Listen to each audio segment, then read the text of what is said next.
Masyadong nalasing sa pag-ibig si Anastasia o mas sanay sa palayaw na Tasha. Akala kasi ni Tasha ay puro saya lamang ang pag-ibig.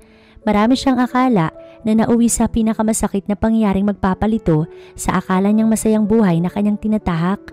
Broken family na nga ang kinalakihan niya, ay sumunod naman sa yapak ng kanyang ama ang nobyo niyang si Calix.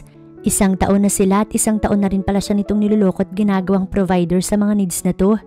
Natauhan lamang siya sa kahibangan nang siya na mismo ang makahuli sa manluloko at red flag niyang nobyo. At dahil sa pagiging desperadang makalimot, sinubukan niyang magliwaliw sa kama ng iba hanggang sa maisuko niya ang sarili kay ex. His full name is Silo Vermont, lalaking seryoso sa buhay, walang oras sa pakikipaglaro at may paninindigan. May kapupuntahan nga ba ang ginawang kalokohan ni Tasha o magiging mitya lang lalo ito sa puso niyang naghihikahos na? Masakit ang ulo ni Tasha. Lumingon muna siya sa paligid upang suriin ang kwartong hindi familiar. Anong kaibangan ba to? Anong katangahan to? Usal niya nang mapansin ng lalaking katabi niya sa kama. Kapwa sila walang saplot. Agad niyang ibinalot ang kumot sa kanyang katawan. Ano ba yan? Wala pang protection?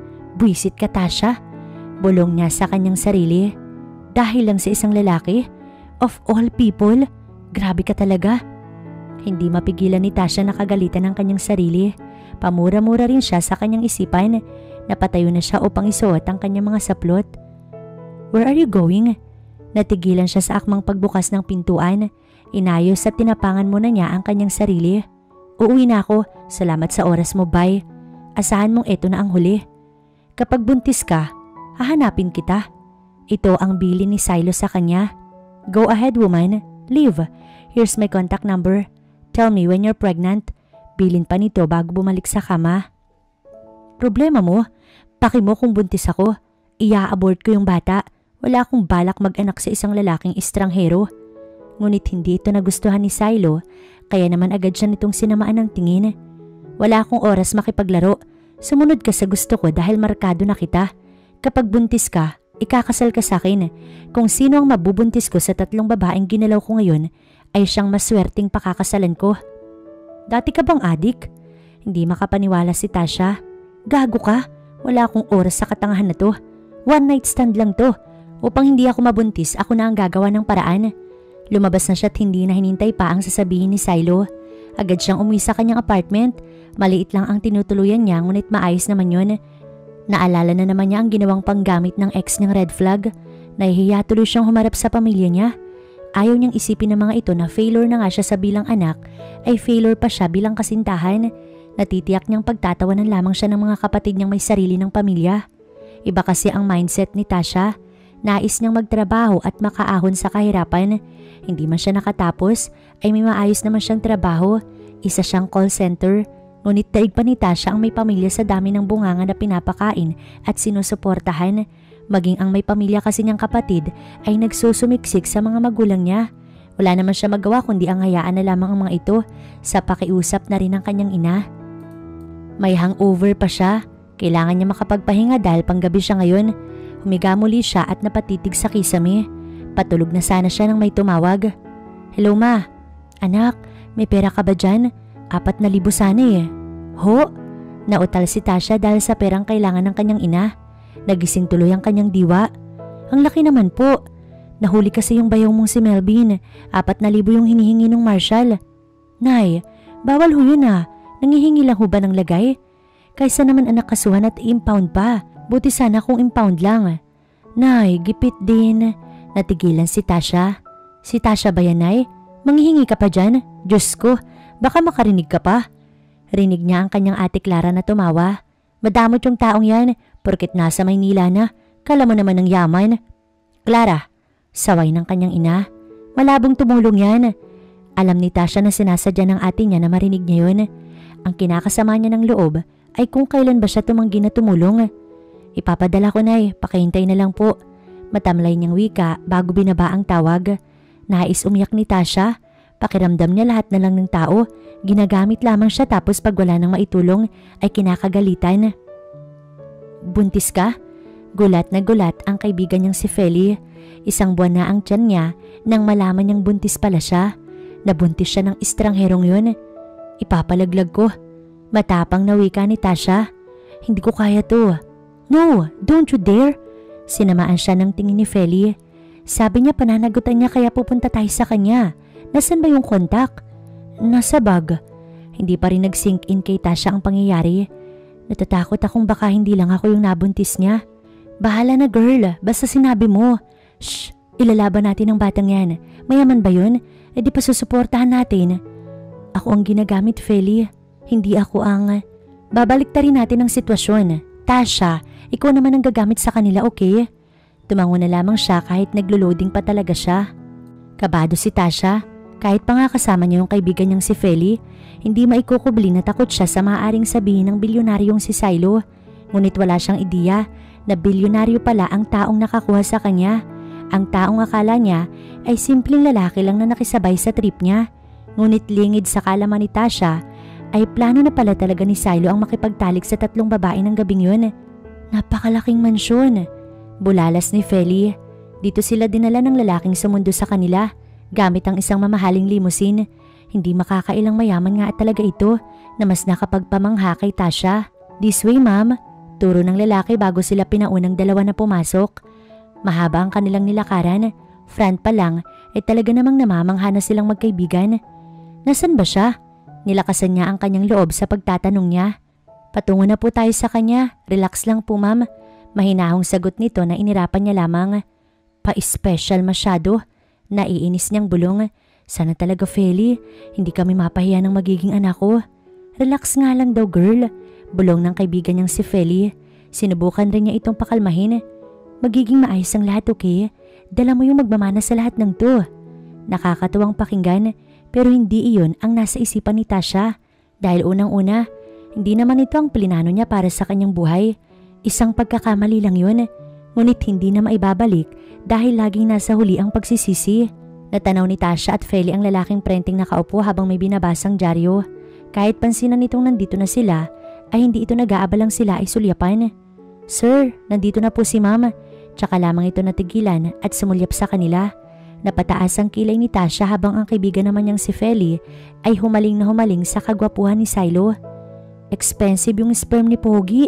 Napakaswerte mo naman. Bulong ni Feli na agad niyang siniko at sinamaan ng tingin. Sorry naman, carried away lang. Tumahimik ka. Bulong niya bilang saway dito. Sinabi ko na nga ba't magkikita tayo muli kahit ayaw mo pa?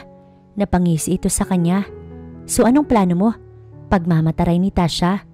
Ipapa-abort ko to. Gusto ko lang ipaalam sa'yo, Silo. Natandaan pa niya ang pangalan ng binata. Hindi ko gustong magkaanak sa isang estranghero. Kapag ginawa mo yun, isipin mong patay ka na ngayon pa lang. May pagbabanta sa boses ni Silo. Papatayin mo ko? Pagaksyang tumawa. Sige nga, masisiguro mo ba yung future namin? 3 babae yung binuntis mo. Sa 3 babae na yon, ikaw lang ang lumitaw. Walang emosyon nitong sagot. At kahit hanggang sa apo ng magiging anak ko, kaya kong i-secured ang future nila. Napairap si Tasha. Pakiramdam niya ay may kayabangang taglay si Silo. Napapalatak siya bago muling sumagot. Pakakasalan mo ba ako ha? Kasi ayokong... Natigilan siya nang latagan siya nito ng papel. Agreement to. Sambit ni Silo bago muling tumitig sa mata niya. Kapag kasal ka na sa akin, ibig sabihin nun, markado ka na. Taglay mo ang apelyido ko kaya hindi mo ko maaaring lokohin. Kaya kitang patayin sa isang bala lang. Ibabaon ko yun sa ulo mo hanggang sa malagutan ka na ng hininga. Alam ko kung ginagago lamang ako o hindi kaya mag-iingat ka. Habang nagsasalita si Silo, pakiramdam niya'y malalagutan siya ng hininga. Hindi ka pwedeng humindi dahil idadamay ko ang lahat. May inilabas itong baril at tinutok sa sentido ni Feli. Maging kaibigan mo. Nanlaki ang mata ni Tasha. Feli, gago ka, hayop ka. Huwag kang kaibigan ko. Tasha, natatakot ako. Umiiyak na bulong ni Feli habang nakatingin sa kanya. Parang awa mo na. Huwag kang kaibigan ko, wag si Feli. Maging si Tasha ay umiiyak na. Sige na, oo na. Oo na, pipirma na ako. Nanginginig pa siya ng kuhanin ng ballpen. Eto na permado na. Good, sambit nito bago kinalabit ang baril. Isang malakas na sigaw ang umalingaw-ngaw imbis na putok ng baril. Napatulala si Feli habang si Tasha naman ay gulat na gulat. Ang buong akala niya ay may bala talaga ang baril na nakatutok kay Feli. Ngunit nang kalabitin iyon ni Silo, walang balang bumaon sa sentido ng kanyang kaibigan. I'll keep my promise. Walang mangyayari kapag wala kang ginawang ikagagalit ko. Ayoko makipaglaro, Tasha. Umirap si Silo bago muling naupo. Makakaalis na yung kaibigan mo. At ikaw? Sinuri siya nito ng tingin. Mananatili ka na sa bahay na to. Pero yung mga damit ko. Utal niyang wika bago napasulyap sa kanyang kaibigan. Hindi ba pwedeng kuhanin ko ang mga... Hindi na siya nakapagsalita pa. Basura na yon, ibibili na lamang kita. Wala talaga siyang ligtas. Hindi na niya masasamahan pa yung kaibigan niyang umuwi. Hanggang sa gate na lamang niya ito mayahatid. Habang may mga tauhan pa si Silo na nakabantay. Pasensya na talaga. Napahagulgol si Feli. Kasalukay na silang nasa gate. Ipapahatid na lamang kasi ito ni Silo. Sana pala hindi na kita pinilit. Sana wala ka sa sitwasyon na to. Tasha, I'm so sorry, kasalanan ko to. Dapat malaya ka pa rin eh. Patuloy pa rin sa pag-iyak si Feli. Hindi rin tuloy niya mapigilang umiyak. Ano ka ba? Pinilit niyang pasiglahin ang kanyang boses. Ayos lang ako, no? I'm strong. Pamilya ko nga na pagtitiisan ko. Basic lang to. Papayagan naman siguro niya ako makabisita sa mga mahal ko sa buhay. Ayos lang ako. Sisikapin kong tumawag madalas sa'yo. Baka rin hindi na ako makapasok sa trabaho. Ikaw na yung gumawa ng paraan para sa akin. Lumapit siya kay Feli. Huwag kang magsusumbong sa pulis. Ayoko madamay ka, Feli. Pero, pinutol niya ang kaibigan sa nais nitong sabihin. Basta, ipangako mo na hindi ka magkukwento sa iba ya. Ayos lang ako, Feli. Hindi niya ako sasaktan. Dinadala ko sa sinapupunan ko yung anak niya. Tumango si Feli sa kanya at nagbigay ng huling yakap. Sana payagan kanyang makalabas. Pakikiusapan ko. Kukuhanin ko yung kiliti ng lalaking yun. Paniguradong bibigay din siya. Tatandaan ko yung sinabi mong ako yung gagamit at hindi ako yung gagamitin. Pakatatag ka ha. Pumasok si Feli sa kotse. Mag-iingat ka. Pahabol pa nito. Kumuway naman siya at hinatid ng tingin ng kaibigan. Pagkatapos mawala ang kaibigan sa kanyang paningin, ay doon na nagsimulang umagos pa ang luha ni Tasha. Naramdaman rin niya ang panghina ng kanyang tuhod, kaya naman kamuntik pa siyang mapatumba. Nasapo lamang siya ng isa sa mga tauhan ni Silo. Ma'am, ayos lang ho ba kayo? Sa tingin mo ba mukha kong okay? Sarcastic ang tanong niya habang lumuluha. Halimaw ang taong yun. Matalim ang titig ni Tasha sa tauhan ni Silo. Paano nyo naaatim na pagsilbihan ng halimaw na yun? Magpahinga na ho kayo. Tanging sagot lamang ng isa bago siya inalalayan papasok sa loob. This way, ma'am. Maingat na maingat ang mga ito sa kanya. Iniwan siya ng dalawang lalaki. Akala nga niya ilalakpan ng mga ito ang pintuan ngunit hindi naman. Siya na lang ang nagpasyang magsarado nito dahil ayaw niyang istorbohin siya sa pagmumoment niya. Masamang masama ang loob niya at sa isang oras niyang pag-iyak ay naisipan niya ng huminto. Masama sa kanyang umiiyak. Hindi lang siyang naapektuhan. Hindi siya pwedeng maging selfish. Malaki ang kwarto nang ito ay mapagmasdan niya. Masyadong maluwag ang kama kaya nga kinutuban na siya. Tabi kaya sila ni Silo? Hindi siya papayag. Ayaw na niyang may mangyari pa sa kanilang muli. Kung hindi lang siya pumirma, ayaw rin niyang pakasalan ng binata. Ang bumabagabag lamang sa kanya ay kung totoo na siya nga lang ba ang nabuntis ni Silo. Paano nga ba kung may lumitaw pa? Paano na lang iyon i-handle ni Silo? Rinig ni Silo ang iyak ng dalagang si Tasha. Nasa labas lamang siya ng silid nito at wala siyang balak istorbohin ng dalaga. Alam niyang mag-a-adjust pa ito.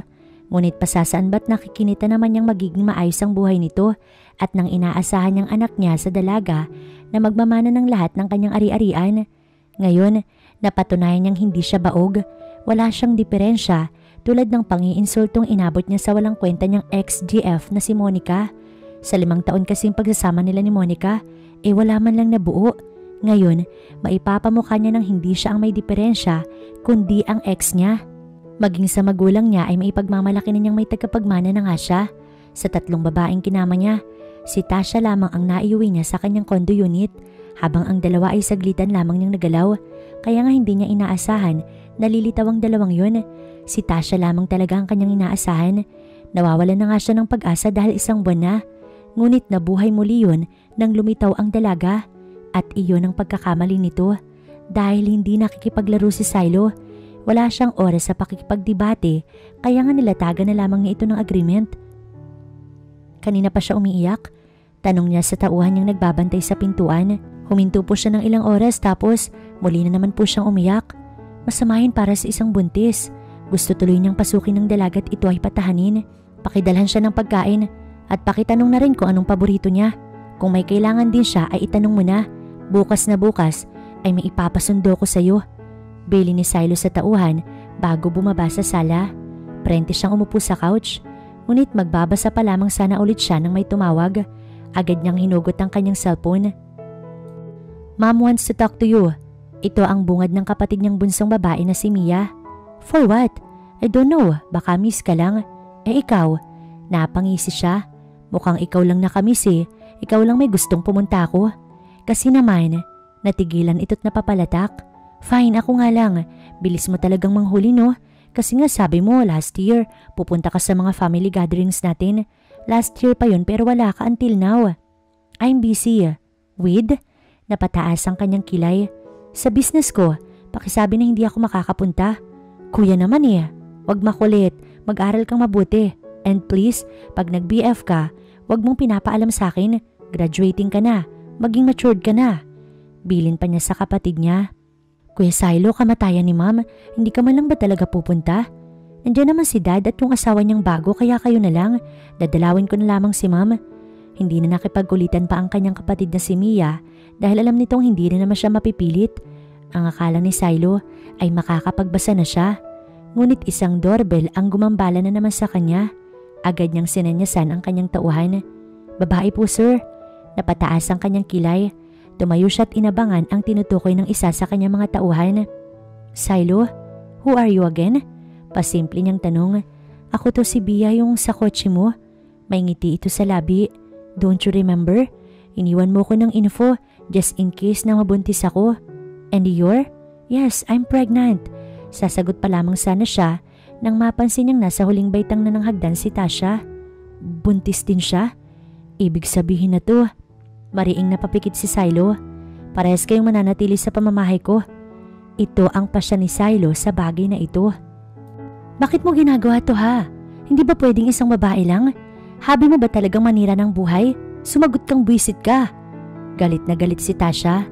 Nasa silid siya. Hinila niya si Silo patungo sa silid upang ito ay kanya makausap. Hindi naman ako kabit no? Kasi ayoko maging kabit. Patayin mo na lang ako Silo. Pero never ako magiging pangalawa. Hindi kita mahal pero ayokong kabit ako. Kung itsyapwera lang din kami ng anak ko, maaari ako magparaya. Aalis ako. Lalayo kami ng anak ko. Hindi ko hinahabol ang mana mo.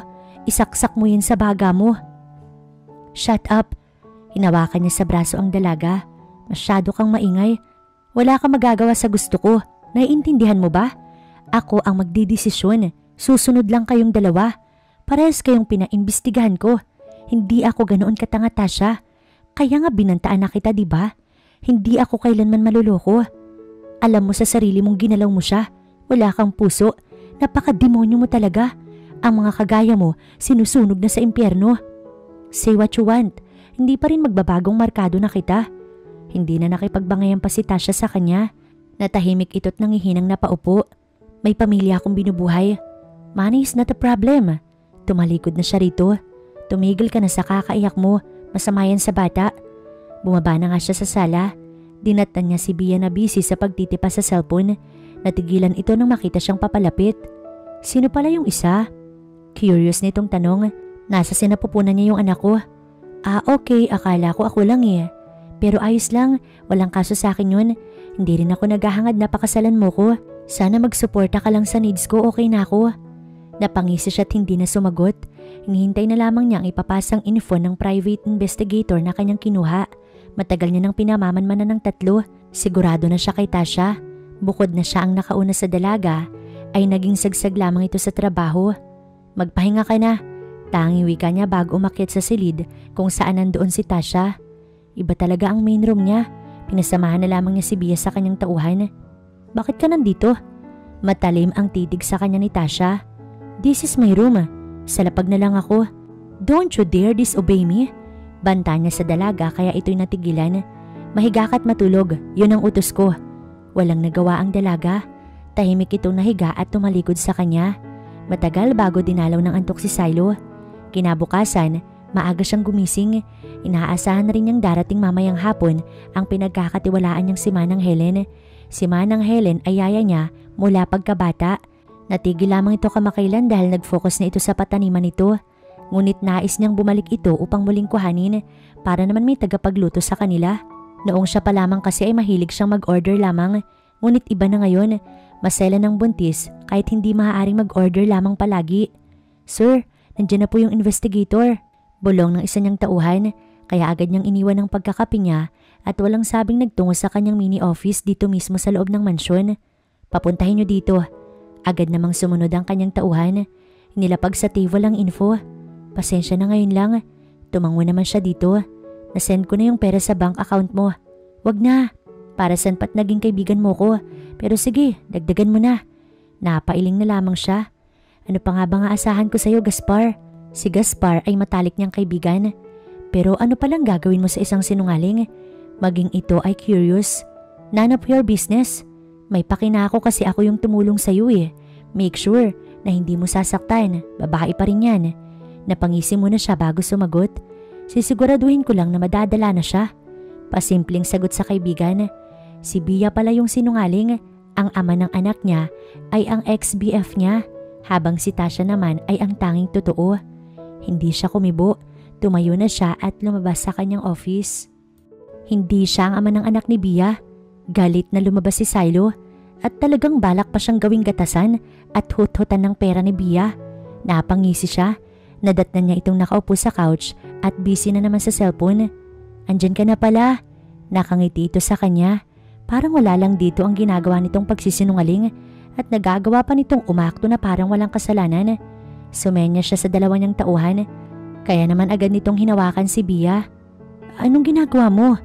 Kinakabahan ng dalaga. Silo, alam mo naman na ayaw ko sa sinungaling. Bakit mo naisip na sa akin ipa ako ang batang hindi naman ako ang kadugo? Nanlaki ang mata ni Bia. Ano bang sinasabi mo? Utal rin itong tanong. Ikaw yung ama na to. Huwag kang maniwala sa mga sinasabi ng iba. Nilapag ni Silo ang katibayan na nagsisinungaling si Bia. Hindi makapagsalita si Bia nang makita niya ang mga kuhang litrato maging ang pag-hotel nila ng kanyang ex-boyfriend. May isang rules ako na napakahalaga sa lahat. Ayoko sa lahat ay ang ginagago at niloloko ako. Mahigpit ang hawak ni Silo sa braso ni Bia. Gusto mo bang mamatay? Bro, shut up. Saway niya sa kaibigan niyang balak na rin siyang awatin. Parang awa mo na, wag mo kong... Piniga niya ang panga ni Bia kaya napasigaw ito sa sakit. Halos dumilim na ang paningin niya nang may tumapik at sumampal sa kanya. Natauhan si Silot na pasulyap sa kanyang gilid. Si Tasha ang sumampal sa kanya habang masamang-masama ang titig na to. Kalalaki mong tao. Maawa ka sa akin. Humahagulgol si Bia. Inalalayan ito ni Tasha habang si Silo naman ay nakatulala pa rin. Hindi niya inindang sakit ng sampal at nang makarecover siya, sumenyas ito sa kaibigan na alisin na sa harapan niya si Bia. Samantalang si Tasha ay takot na takot. Nilakasan lamang niya ang kanyang loob nang sampalin niya si Silo. Ngunit hindi talaga siya matapang. Why did you slap me? Basag ni Silo sa katahimikang namayani sa kanila. Nakaupo siya sa couch habang si Silo naman ay nakatayo sa harapan niya. Kasi mali na ginagawa mo. Kahit paniloko ka niya, hindi pa rin lisensya yun para saktan yung isang babae. Lalo pa at nagdadalang tao na nga siya. Paliwanag niya ng mahinahon.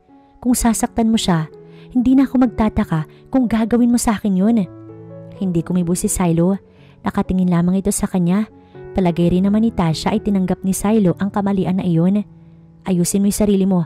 Ayoko maging ganyan yung itsura mo. Napakunot ang noo niya sa sinabi na to. Anong sinasabi mo? Stop crying every day and fix yourself. Iyaharap kita sa mga magulang ko sa tamang oras, kaya mag-ayos ka. Kung ganun, ay makakalabas sila. Natuwa si Tasha sa kanyang nalaman. Pwede rin ba akong bumisita sa mga magulang ko at sa kaibigan kong si Feli? Pwede ba akong lumabas at maging normal? Hindi mo ba ako ikukulong dito? Sunod-sunod ang tanong ni Tasha dahil nasasabik siyang malaman ng sagot. Pag-iisipan ko. Ngunit kung magiging mabait at masunurin ka, baka mapabilis ang sagot ko, Tasha. Kahit ba matawagan man lang sila, hindi pa rin pwede. Utal at naluluhan niyang tanong.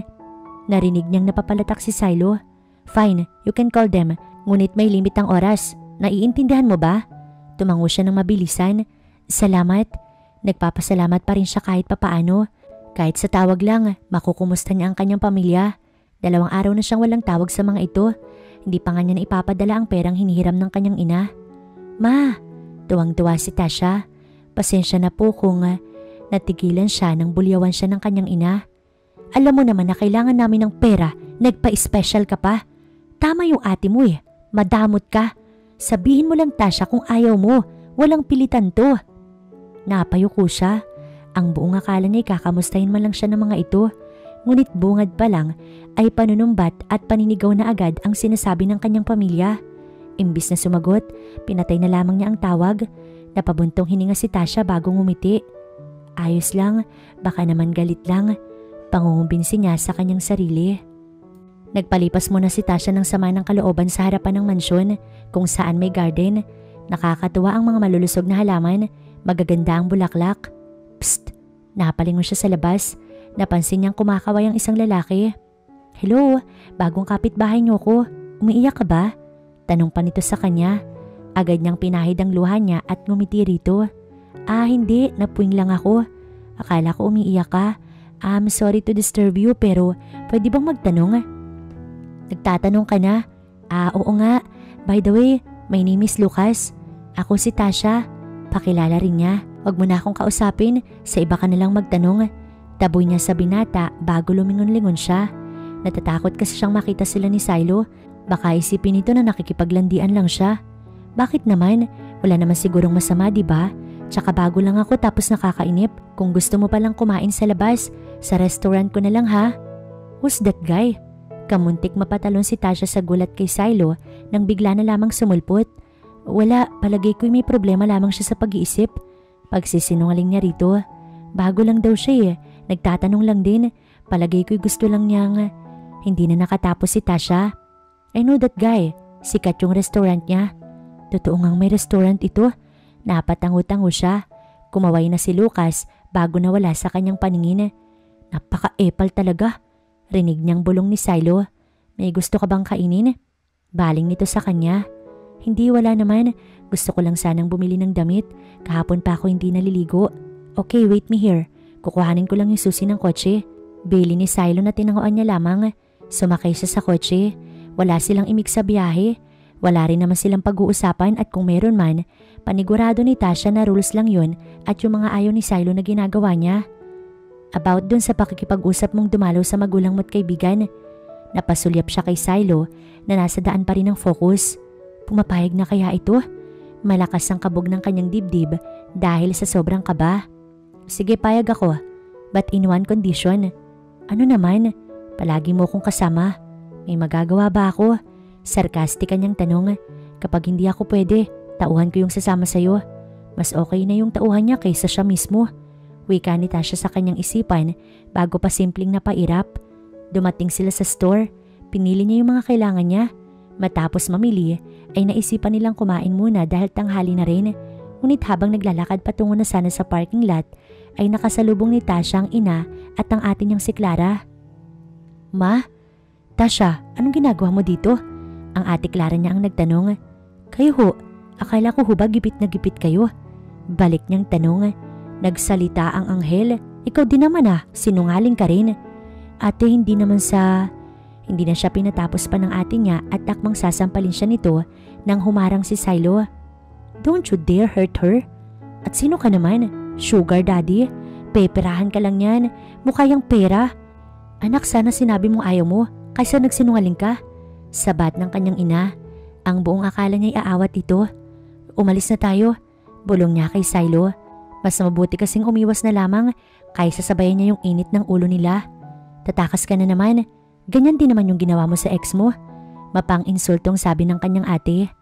Ate, pinirahan lang ako ng gago na yun. Bakit ba ganyan kayo sa akin? Kung sino pa yung pamilya ko, siya pa tong dinadown ako. Mabuti nga wala na akong kontak sa inyo. Nagsisisi akong iniintindi ko pa kayo kahit nang totoo wala naman kayong pakailam sa akin. Magtitiis na lang ako sa ibang tao kaysa naman makasama kayo. Hindi na kaya ni Tasha. Sagad na siya. Mas gusto na lamang niya maging alila kay Silo kaysa isiksik ang sarili sa kanyang pamilya. Tumahan ka na, kanina ka pa umiiyak. Si Silo na ang bumasag sa katahimikang namayani sa kanilang pagitan. Iyak lang kasi siya ng iyak dahil sobrang sama ng kanyang kalooban. Uuwi na ba tayo? Tanong niya ng tumahan. San mo ba nais pumunta? Baka may gusto ka pang... Pinutol niya si Silo. Mabait sa kanyang binata ngayon pero alam niyang dahil lamang iyon sa nakakaawa siya. Yun lang dahilan at wala nang iba pa. Umuwi na lang tayo. Sana pala kinulong mo na lang ako. Wala naman din palang nag-aalala para sa akin. Halos pabulong na lamang niyang sagot. Kung ganoon ang pamilya mo, mas mabuting huwag ka nang bumalik, Tasha. Dito ka na lang sa akin. No choice rin naman ako eh. Mapait siyang umiti kay Silo bago sinandal ang kanyang ulo sa upuan. Nakaramdam siya ng antok dahil sa kakaiyak. Kaya naman, umidlip muna siya. Ngunit tuluyan na nga nakatulog si Tasha. Pagdating nila sa mansyon, madahan na lamang siyang binuhat ni Silo papasok sa kwarto. Madahan siya nitong inihiga at kinumutan. Hindi muna umalis si Silo. Naupo ito sa kama sa tabi ni Tasha bago pinagmasdan ang kaawa-awang dalaga. Hinaplos niya ang buhok ni Tasha bago nag-iwan ng halik sa noo nito. Lumabas na muna siya upang iayos ang kanyang mga pinamili. Matapos maayos sa mga yon, naupo siyang parente sa couch habang umiinom. Simula sa araw na to, may naging pangako siya sa kanyang sarili. Hinding-hindi na masasaktan ng kahit na sino yung babaeng nagdadala sa kanyang anak. Daraan muna lahat sa kanya bago masaktan si Tasha. Napakaseryoso mo. Napasulyap siya kay Manuel. Kasama nito ang isa niyang tauhan. Mukhang dito na dumiretso ang kapatid niya na inaasahan talaga niyang uuwi ngayong araw. Stop playing, Manuel. Wala ako sa mood. Saway niya dahil alam niyang mga-aasar lamang ito. Alam ba ni ma'am na nakauwi ka na? Yap, sinabi kong didiretso ako dito. Uuwi rin ako mamaya kapag na-meet ko na yung fiancé mo. Tulog siya at masamang pakiramdam. Sa susunod na lang, Manuel. Sagot niya bago sinalina ng baso ni Manuel. Huwag mong sabihin muna sa kanila na magiging ama na ako ha. Ako ang magsasabi sa tamang oras. Oo naman pare ko eh. Sanggang dikit tayo kaya hindi kita ilalaglag. Good. Tumango siya bago bumalik sa malalim na pag-iisip. Matanong ko lang, pinutol na naman ni Manuel ang malalim niyang pag-iisip. Napabuntong hininga siya bago tumitig sa kapatid. Sorry na pare ko eh. Itatanong ko lang naman kasi kung mahal mo ba yung fiancé mo o no choice ka lang kasi buntis na. Napangisi siya bago sumagot. Binuntis ko siya, so it was my choice. Stop asking, ayokong pinag-uusapan siya. Okay pare ko, mauna na ako. See you tomorrow. Paalam ni Manuel na kanyang inirapan. Matapos ang iniinom ay muli niyang binisita si Tasha. Nakita niyang gising na ito kaya agad siyang tumabi. Masama ba'y pakiramdam mo? Hindi naman. Ayos naman na ako, Silo, salamat. Anong gusto mo? Nais niyang alagaan si Tasha ng higit pa sa kanya makakaya. O-order ako ng food. Busog pa ako. Kakain ka, Tasha. Pamimilit niya dito. Iniwasan lang niya na maging masungit. May gusto ka ba? Kaya mo bang ibigay ang gusto ko? Hamon ni Tasha. Titignan ko. Gusto ko magsuot ka ng pambabae at sayawan mo ko. Kamuntik pa siyang matumba dahil sa gusto ni Tasha. Sa isip-isip ni Tasha ay hindi yun gagawin ni Silo. Napakalabong gawin niya ang hinihiling na iyon. Kailangan na masanay ni Tasha na seryoso at delikado ang lalaking kasama niya. Hindi nga rin niya alam kung bakit yun pa'y pinapagawa niya. Nais tuloy niyang tumawa dahil sa reaksyon ni Silo. Parang gusto nitong pagsalitaan siya ng masama pero nagtitimpi lamang ito. Nagugutom na ako. Bulong niya sa kanyang sarili bago bumaba na. Kanina pa siya sa kwarto ay wala namang Silo na umaaya pa sa kanya. Nagpaalam itong may bibilhin lamang saglit. Ngunit isang oras na ay wala pa rin ito kaya naman mauuna na siyang kumain. May pagkain naman pagkababa niya. Pinainit niya yung ulam at pagkatapos ay masayang kumain dahil sa pagkausap ni Silo sa kanya. Kahit papaano na wala ang dinadala niya. Winaksi na lamang muna na iyon sa kanyang isipan. Wala naman na siya sa mga magulang niya kaya hindi na siya magugulo pa ng mga ito. Lalo na yung ate niyang napakainit ng dugo sa kanya noon pa man. Napabuntong hininga siya bago nagpatuloy sa pagkain. Inisip na lamang niya na malalampasan rin niya ang lahat. May contact naman siya kay Feli at kahit papaano, nahihingahan niya ng problema ang kanyang kaibigan. Nakakapagpayo rin ito sa kanya kaya gumagaan ang kanyang pakiramdam. Sumabay pa si Silo na tila ba naging mabait sa kanya kahit ngayong araw lamang. Kakasubo pa lamang ulit niya na makita niyang dumarating si Silo na seryoso ang muka at mukhang papatay. Pero yung suot nito, napakalayo sa asta nito. Naibugan niya ang pagkain niya nang makalapit ito sa kanya habang ang mga tauhan nito ay pigil na pigil sa pagtawa. Ang mga tauhan nito ay nakapag-dress din. This is what you want. Don't laugh, Tasha. Pinigil ni Tasha ang pagtawa niya dahil alam niyang hiyang-hiya na ang mga ito. Para daw pumapasaya ka, sabi ni Sir, maging kami dinamay pa. Sinamaan ni Silo ng tingin ang kanyang tauhan. Ikaw lang naman na request ko tsaka hindi ko naman inaasahang gagawin mo talaga. And so I did. What now? Do you want me to dance? Gagawin ko maging ayos ka lang. Sumayaw ng madahan si Silo na sinabayan naman ng dalawa pa nitong tauhan. Hindi na talaga kinaya ni Tasha ang pagpipigil at malakas na siyang humalakhak. Tawa lamang siya ng tawa hanggang sa pinunta na siya ni Silo sa silid. Halos umiyak na siya kakatawa pero hindi pa rin siya matigil. Mabuti naman at napasaya kita. Natigilan siya at sumubsob sa unan. May halong pagluha ang kasiyahang nararamdaman niya ngayon. Bakit ka umiiyak? Sasayaw pa ako. Presenta ni Silo na kanyang pinigil. Ngayon lang kasi may taong nagpasaya sa akin sa buong buhay ko. Naninibago lang ako. Salamat talaga ha. Malaking tulong ka, Silo. Kahit na iba ka talaga makitungo at nakakatakot ka. Ngayong araw na to, pinabilib mo ko, Silo. Puri niya bago inayos ang kanyang sarili at humarap kay Silo. Salamat ulit. Ngunit hindi na nagsalita pa si Silo. Kinabig siya nito at mapusok na hinalikan. Ngunit ang mainit sana nilang pagsasaluhan ay naputol dahil naalala na naman niya ang nakakatawang itsura ni Silo. Kasalukuyan silang paalis ngayon. Isinama siya ni Silo sa farm nito upang makapasyal naman at mawala ang mga nasa isipan niya. Ang buong akala nga ni Tasha, magbabago na yung pakikitungo ni Silo sa kanya. Akala niya pang isang araw lamang ang pagiging mabait nito at maalalahanin. Ngunit mali siya ng akala dahil umagang-umaga pa lang ipinaghanda na siya ni Silo ng almusal. Wala pa kasi ang sinabi nitong may edad na babaeng maninirahan kasama nila upang sila ay may tagapagluto. Kaya nga nag-o-order minsan si Silo, kung minsan naman ay nagluluto rin. Tulad na lang ngayon na maagang naghanda si Silo para sa almusal nila. Magdala ka ng damit mo, pang 2 araw. Akala ko uwian lang tayo. Umupo si Silo upang sabayan siyang kumain. Naglagay muna ito ng ulam bago sumagot. Alam kong nakakabagot dito sa mansyon, kaya nga doon na muna tayo para malibang ka naman. Sariwa ang hangin doon at marami kang magagawa, lalo pa kung mahilig ka sa halaman o sa mga hayop. Paliwanag pa ni Silo. Tayo lang ba? May gusto ka bang isama? Tanong ni Silo habang nakatingin sa kanya. Nahiya tuloy siya kaya naman iniwas na ang kanya mata. Wala naman, si Feli kasi ay busy kaya hindi ko rin maaasahan. Bukod kay Feli, wala naman ako alam na makakasama ko. Galit kasi sa akin ng pamilya ko eh. Si Papa lang naman ang inaalala ko. Si Papa lang kasi yung kakampi ko. Gusto mo ba siyang isama? Pwede natin siyang kuhanin, Tasha. Lahat magagawa mo na ngayon. Huwag mong isiping mahina ka. Tumango si Tasha. Pero ayoko pa rin naman na lumaki yung ulo ko porket na mabait ka sa akin o pinagbibigyan mo ko. At isa pa, ayokong gantihan sila. Tama na sa akin yung umiwas ako. Bahala na yung karma sa kanila. Kaya kong sirain yung buhay nila. Kaya wag nilang tatangkaing saktan ka o yung magiging anak ko. May pagbabanta sa mata ni Silo. Inaayos ko na rin yung wedding. Soon, pwede na tayo magpakasal. Napaawang ang labi ni Tasha. Gusto ba talaga siyang pakasalan ni Silo? Alam mo, hindi mo naman ako kailangan pakasalan. Ayos na sa akin yung ganito. Hindi ko ipagdadamot yung bata. Anak mo to eh, kaya hindi mo naman kailangan mag-alala. Ayoko lang talaga na parehas masira yung buhay natin. Pwede naman na kapag nakapanganak na ako bubukod na kami. Kung gusto mong kuhanin yung anak mo walang problema. Basta wag mo lang siyang ilalayo sa akin. Mahinahong paliwanag ni Tasha. Hindi na yun yung plano ko, Tasha. May mga nagbago na. Magtiwala ka lang. Ito ang sinabi ni Silo bago nag-focus na ito sa pagkain.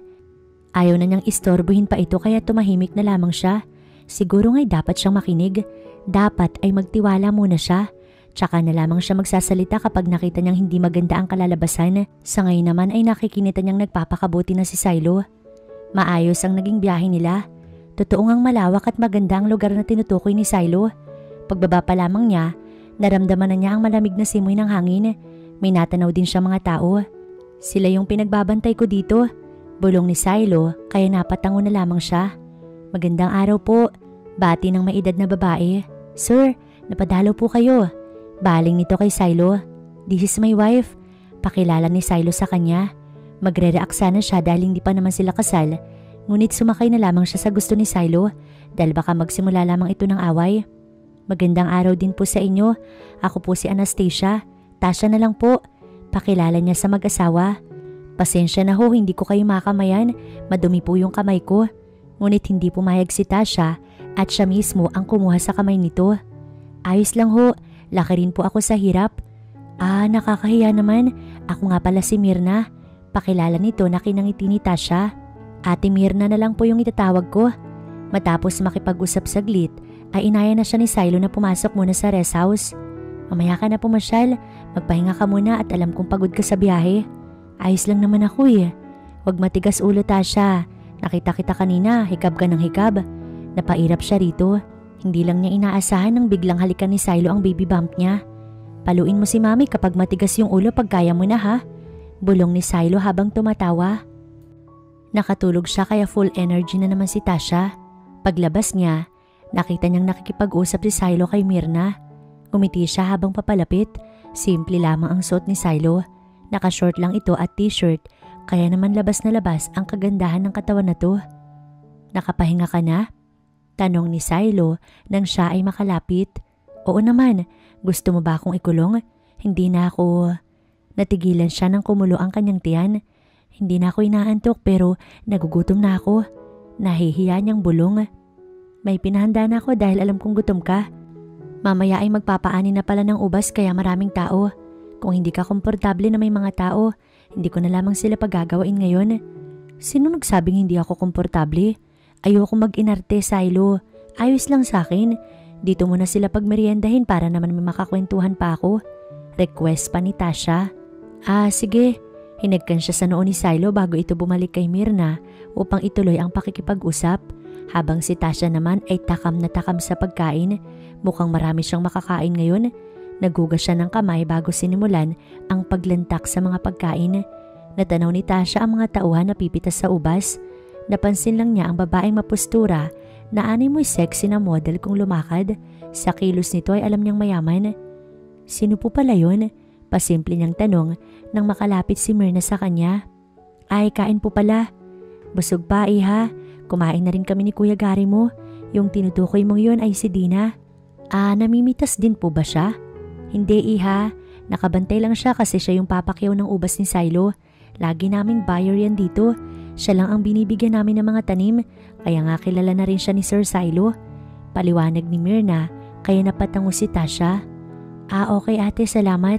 Kain ka lang, doon lang ako mamimitas din. Paalam ni Mirna bago umalis. Nagawin naman ng tingin ni Tasha kay Silo at Dina. Magkausap ang dalawa at si Dina ay pasimpleng napapasulyap sa kanya. Nahiya tuloy siya dahil sa tako niyang kumain. Tumataba na nga yata siya. Naiinggit siya sa mga sexy pero kumpara naman sa anak niya, ayos lamang basta maging malusog ang bata. Umayos siya sa pagkain nang makita niyang palapit si Dina at Silo sa kanyang gawi. Kain, mabilis na bati ni Tasha.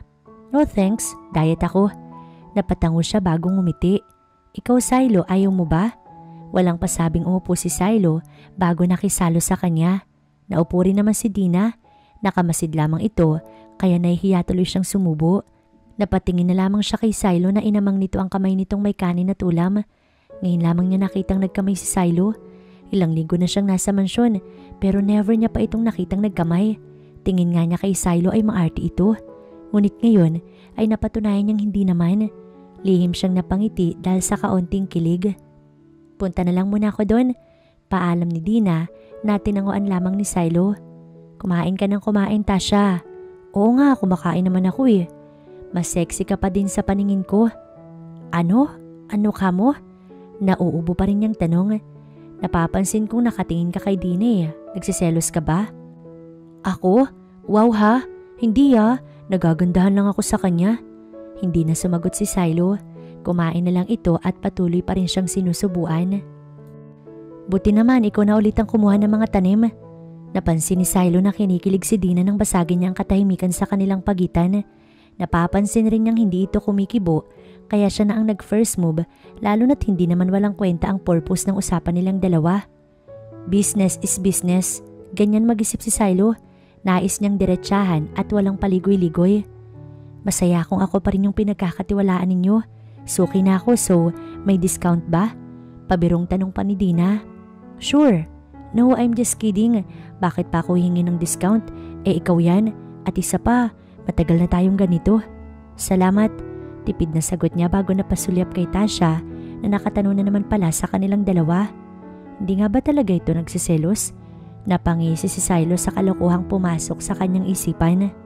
Sa Paranaque ka pala naka-stay for now? Magaganda ang subdivision doon sabi nila.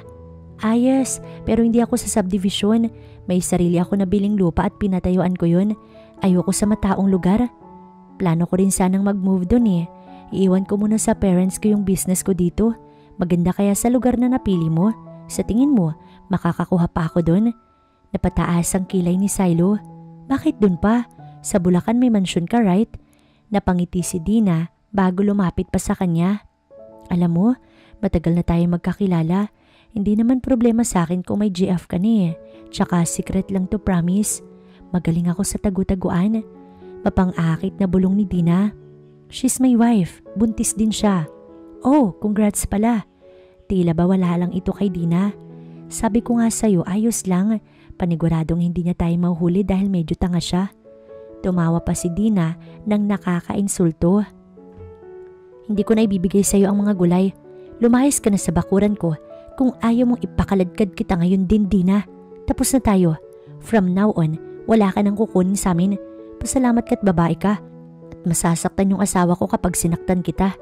Mabait ang asawa ko kaya mag-iingat ka sa mga sinasabi mo.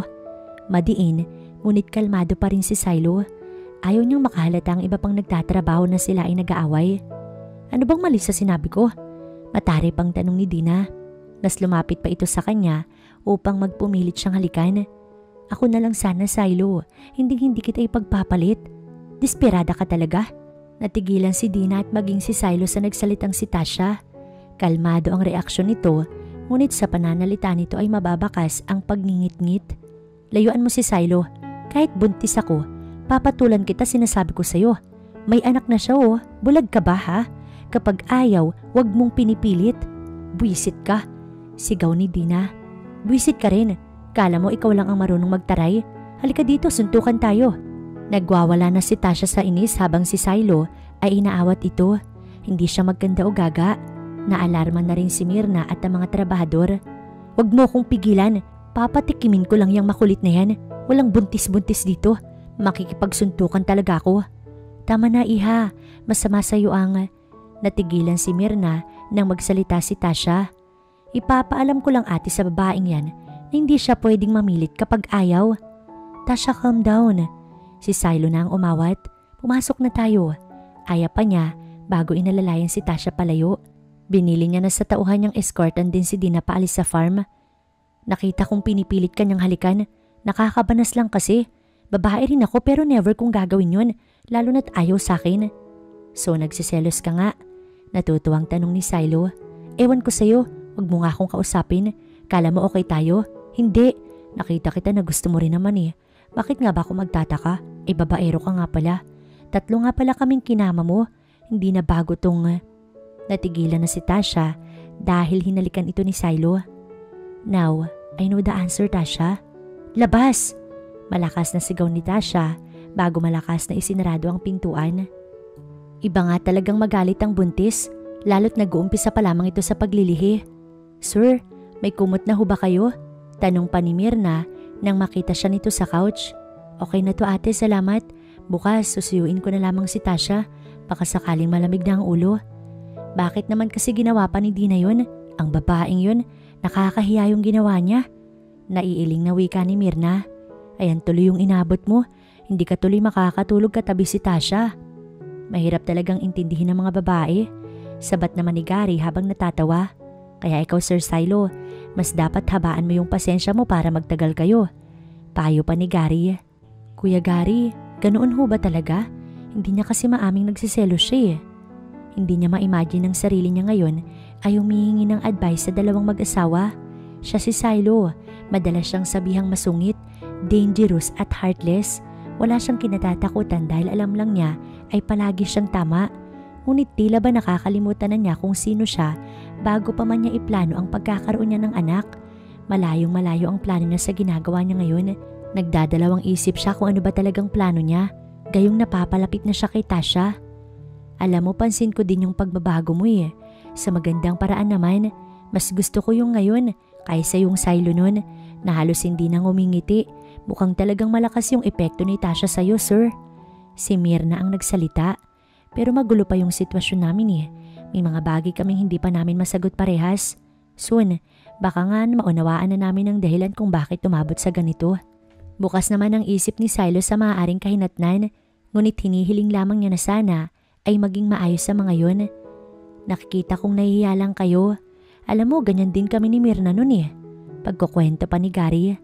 Kita mo naman ngayon ilang taon na kami at masasabi kong kamatayan man eh hindi kami mapaghihiwalay. Napangiti si Silo bago nagpaalam na mahihiga na. Bukas na bukas, ipipick up niya ang mga inani. Iba na ang sinusuplayan ni Silo. Sinayang ni Dina ang maayos sana nilang partnership. Awang-awa si Tasha kay Silo. Paggising niya, hinanap agad niya ito kung saan natulog. Nakita niya ito sa couch. Nakalaylay ang kumot nito kaya agad niya iyong inayos. Ngunit ayaw niyang ipakitang naawa siya, kaya naman agad siyang pumunta sa kusina. Naamoy rin kasi niya ang niluluto. Iniisip niyang si Myrna yun. Magandang umaga po ate. Hindi nga siya nagkamali at si Myrna nga. Aga mo naman buntis. Hindi rin naman po ako nakatulog masyado. Mismo na rin si Sir no. Sa una lang talaga madaming tampuhan. Pasasaan ba't magiging maayos din kahit masasanay na lang. Naiinis lang po kasi ako, ang kulit niya. Palusot pa ni Tasha dahil ayaw niyang ikwento ang kanilang alitan. Yun ba talaga o dahil kay Dina? Naku, hindi po ate. Wala po sa akin yun. Gusto nila pag-untugin ko pa sila eh. Kalma ka na buntis. Pinayuhan ko na si Sir na wag ka nang sabayan kapag naiinis ka. Ano pong sabi niya? Pasimpleng tanong ni Tasha. Wala naman masyado.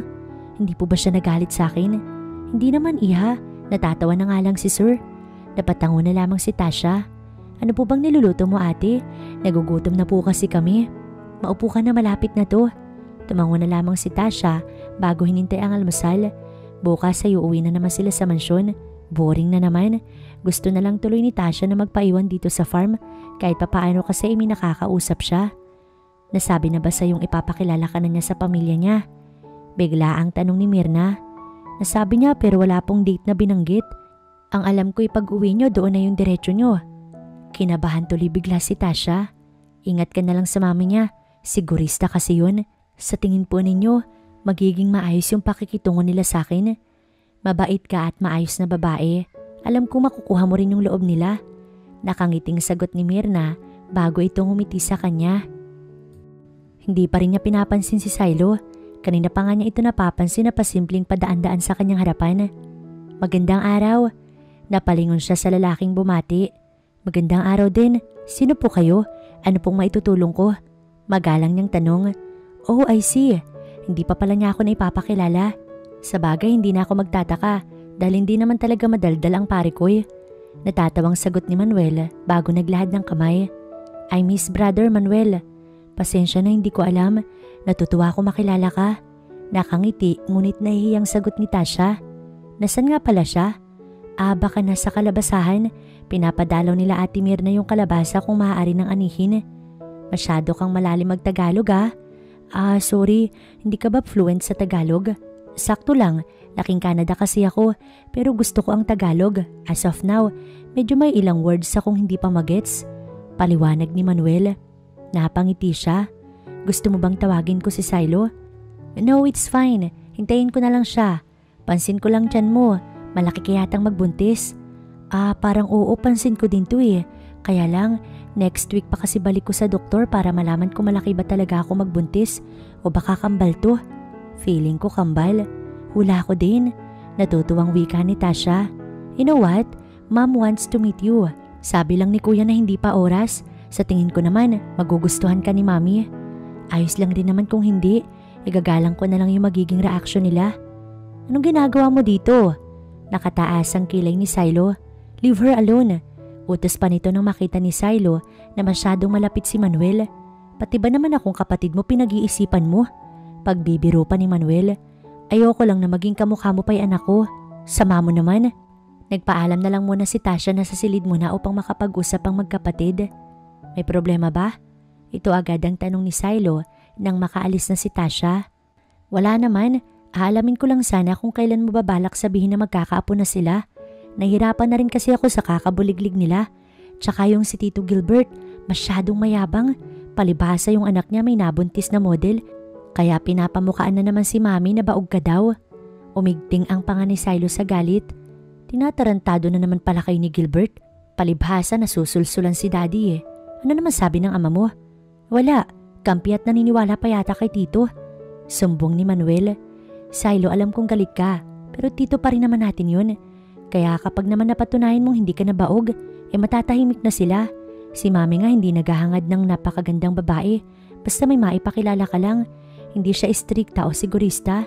Isa pa yun sa dahilan kung bakit nagdadalawang isip si Silo na i-involve si Tasha sa pamilya nila. Doon na kami didiretso. Talaga? Finally. Makakaalis ka na. Ikadarating ko lang naman, pagpahingayin mo naman ako at saka magre-relax muna ako dito. Hindi mo sinabing napakaganda pala talaga niya. Manuel, magiging asawa ko na siya. May pagbabanta si Silo. I know. Natatawang sagot ni Manuel bago natatawang puntahan ang nasa seldang mga kabayo. Mangangabayo ko, ikaw ba? Tanong pa nito sa kanya. Mangangabayo rin ako.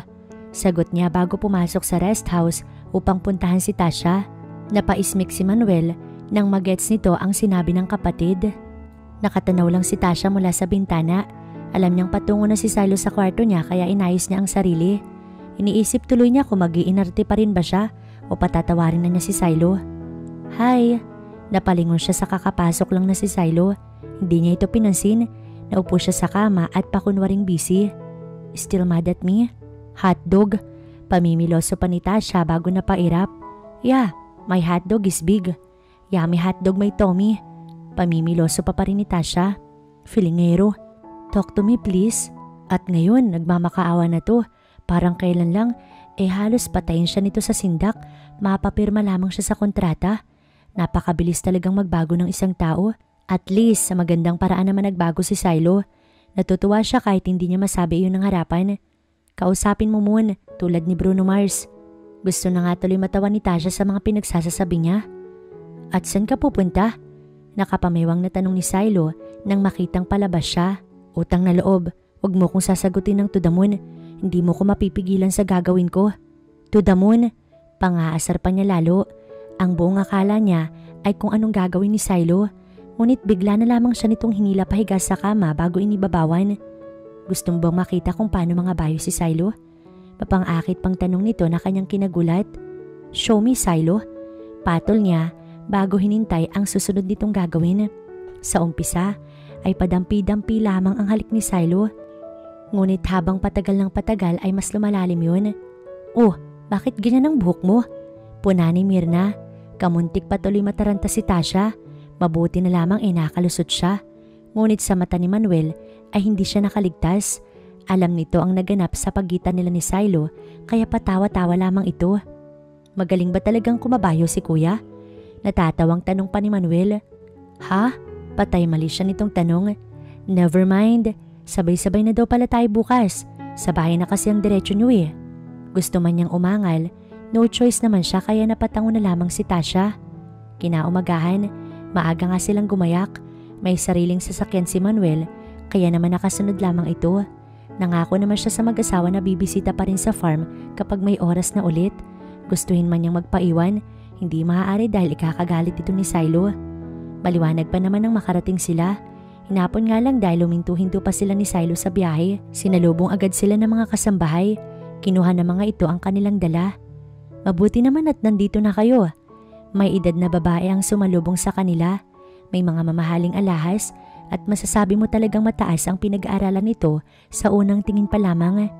Nice to see you, ma'am. Bati ni Silo. This is Anastasia, my fiancé. Pakilala ni Silo. Kinagagala ko pong makilala kayo. Tumango lamang ito sa kanya bago binaling kay Silo ang tingin. I miss you anak. Napasulyap si Manuel sa kanya. Sa una lang yan, kapag nakuha mo yung kiliti ni mami, magiging okay din kayo. Oo naman, sagot na lamang niya kahit hiyang-hiya talaga siya. Saan?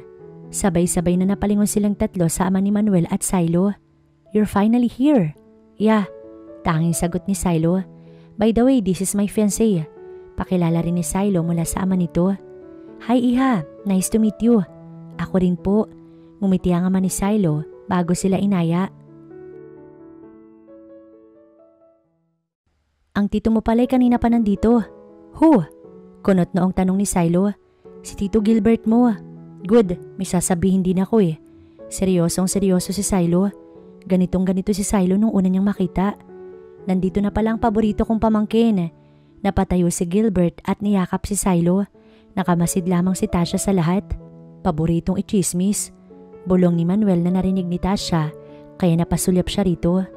Bago ang lahat, nais kong sabihin na buntis na si Tasha. Ikakasal na rin kami at oo tito. Napasulyap si Silo kay Gilbert. Hindi ako baog tulad ng lagi mong mukhang bibig.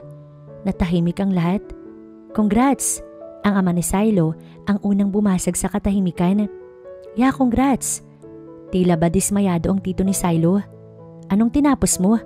Biglang tanong ng ina ni Silo na hindi niya napaghandaan. Ngunit sa parting to, nais ni Tasha na maging totoo sa lahat. Hinawakan ni Silo ang kanyang kamay at pinisilyon. Sa palagay niya iniisip ni Silo na hindi siya komportable. Ngunit kung siya lang din ang tatanungin, ayos lamang ang mga binabatong salita sa kanya. Normal lang naman para sa isang magulang na magtanong para sa ikakasiguro ng kanilang anak. Ma'am, can we not talk? Hindi pinatapos ni Tasha si Silo. May bibig siya, may sarili siyang paninindigan para ipagtanggol ang kanyang sarili kung magiging foul ang mga itatanong ng ina ni Silo. Isa po akong call center agent pero sa ngayon po'y nag-resign na ako. Pag-amin niya rito, nakita niya ang pagtaas ng kilay ng tito ni Silo na kanina pa nakamasid sa kanya. Kaya pala nangangamoy taguling. Bulong nito na narinig naman ni Manuel ngunit hindi na lamang nag-react upang hindi na maging malaking gulo. So, yun na pala ang mga tipo ni Silo. Akala ko ba sexy ladies?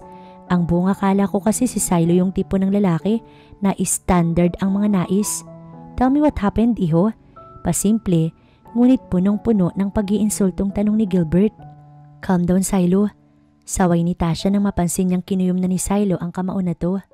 Hindi naman natin kailangan pumatol. Galang na lang natin ang parents mo. Pagbibigyan kita dahil nakiusap yung nobya ko. Simple ngunit may diing wika ni Silo habang nakatitig kay Gilbert. I don't care kung call center ka lang. For me, manners and personality is the most important. Hindi ako mapangmatai ha. Noo. Aminado ako mapanghusga ko. Sa ngayon binago ko na yun. Aanhin ba ang class kung masama naman ang ugali? Kung ang magiging asawa naman ng anak ko ay mas mahaba pa ang sungay sa akin. That's my mom. Kumindat pa si Manuel. Si Tito kasi, sexy ladies lang yung bet. Kahit walang talino pinapatulan. Pabirong pasaring ni Manuel. Oops, sorry Tito. Baka na-offend ka ha? No, it's fine. Well, look at my son Marcus. Napakagaling na nga sa negosyo. Marunong pang pumili. And take note, may magiging apo na ako. Unlike Silo, maliban natin kung... Natawa si Gilbert. Never mind, ayokong sirain ang oras na to. Enjoy the dinner. Baka kasi ngayon ka lang makakatikim ng masasarap na pagkain. Shut up, you old man. Dinuro ni Silo si Gilbert. Bastusin mo pa yung nobya ko, tutumba ka sa kinatatayuan mo. Silo, awat ng ama ni Silo na ngayon ay galit na rin. Tumigil kayo. Tito mo si Gilbert, kaya rumispeto ka pa rin. No way, bastos ang kapatid mo. Kung gusto mo, ikaw na lang ang rumispeto sa kanya. Silo, iho. Ang ina ni Silo ang pumagitna. Gilbert, umuwi ka na. Tama na. Saway ni Tasha. Natatakot na ako. Shh, tara na. Magpahinga ka na. Inakay na siya ni Silo patungo sa silid. Si Manuel naman ay naiwan kasama ang magulang ni Silo. Bumaba ka na doon, ayos na ako dito, sige na. Kausapin mo sila at huwag mo silang kagalitan. Pakiusap niya kay Silo. Kaya ko na yung sarili ko. Pakiusap, huwag mong sirain yung oras na magkakasama kayo.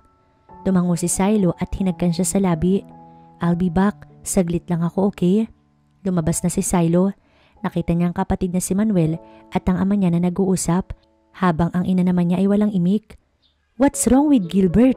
Tinotolerate niyo talaga yung kabastusan niya. Silo, stop. Awat ng kanyang ina. Ako nakakausap sa ama mo. Gusto ko ako because Tasha is my fiancé. Buntis siya, daddy. Napakatindi mo talaga. Napatunayan kong hindi na ako inutil pero wala ka pa rin pinagbago. Si Gilbert pa rin ang inaayunan mo. Mahirap lang ang babaeng yun. Madiing wika ng kanyang ama.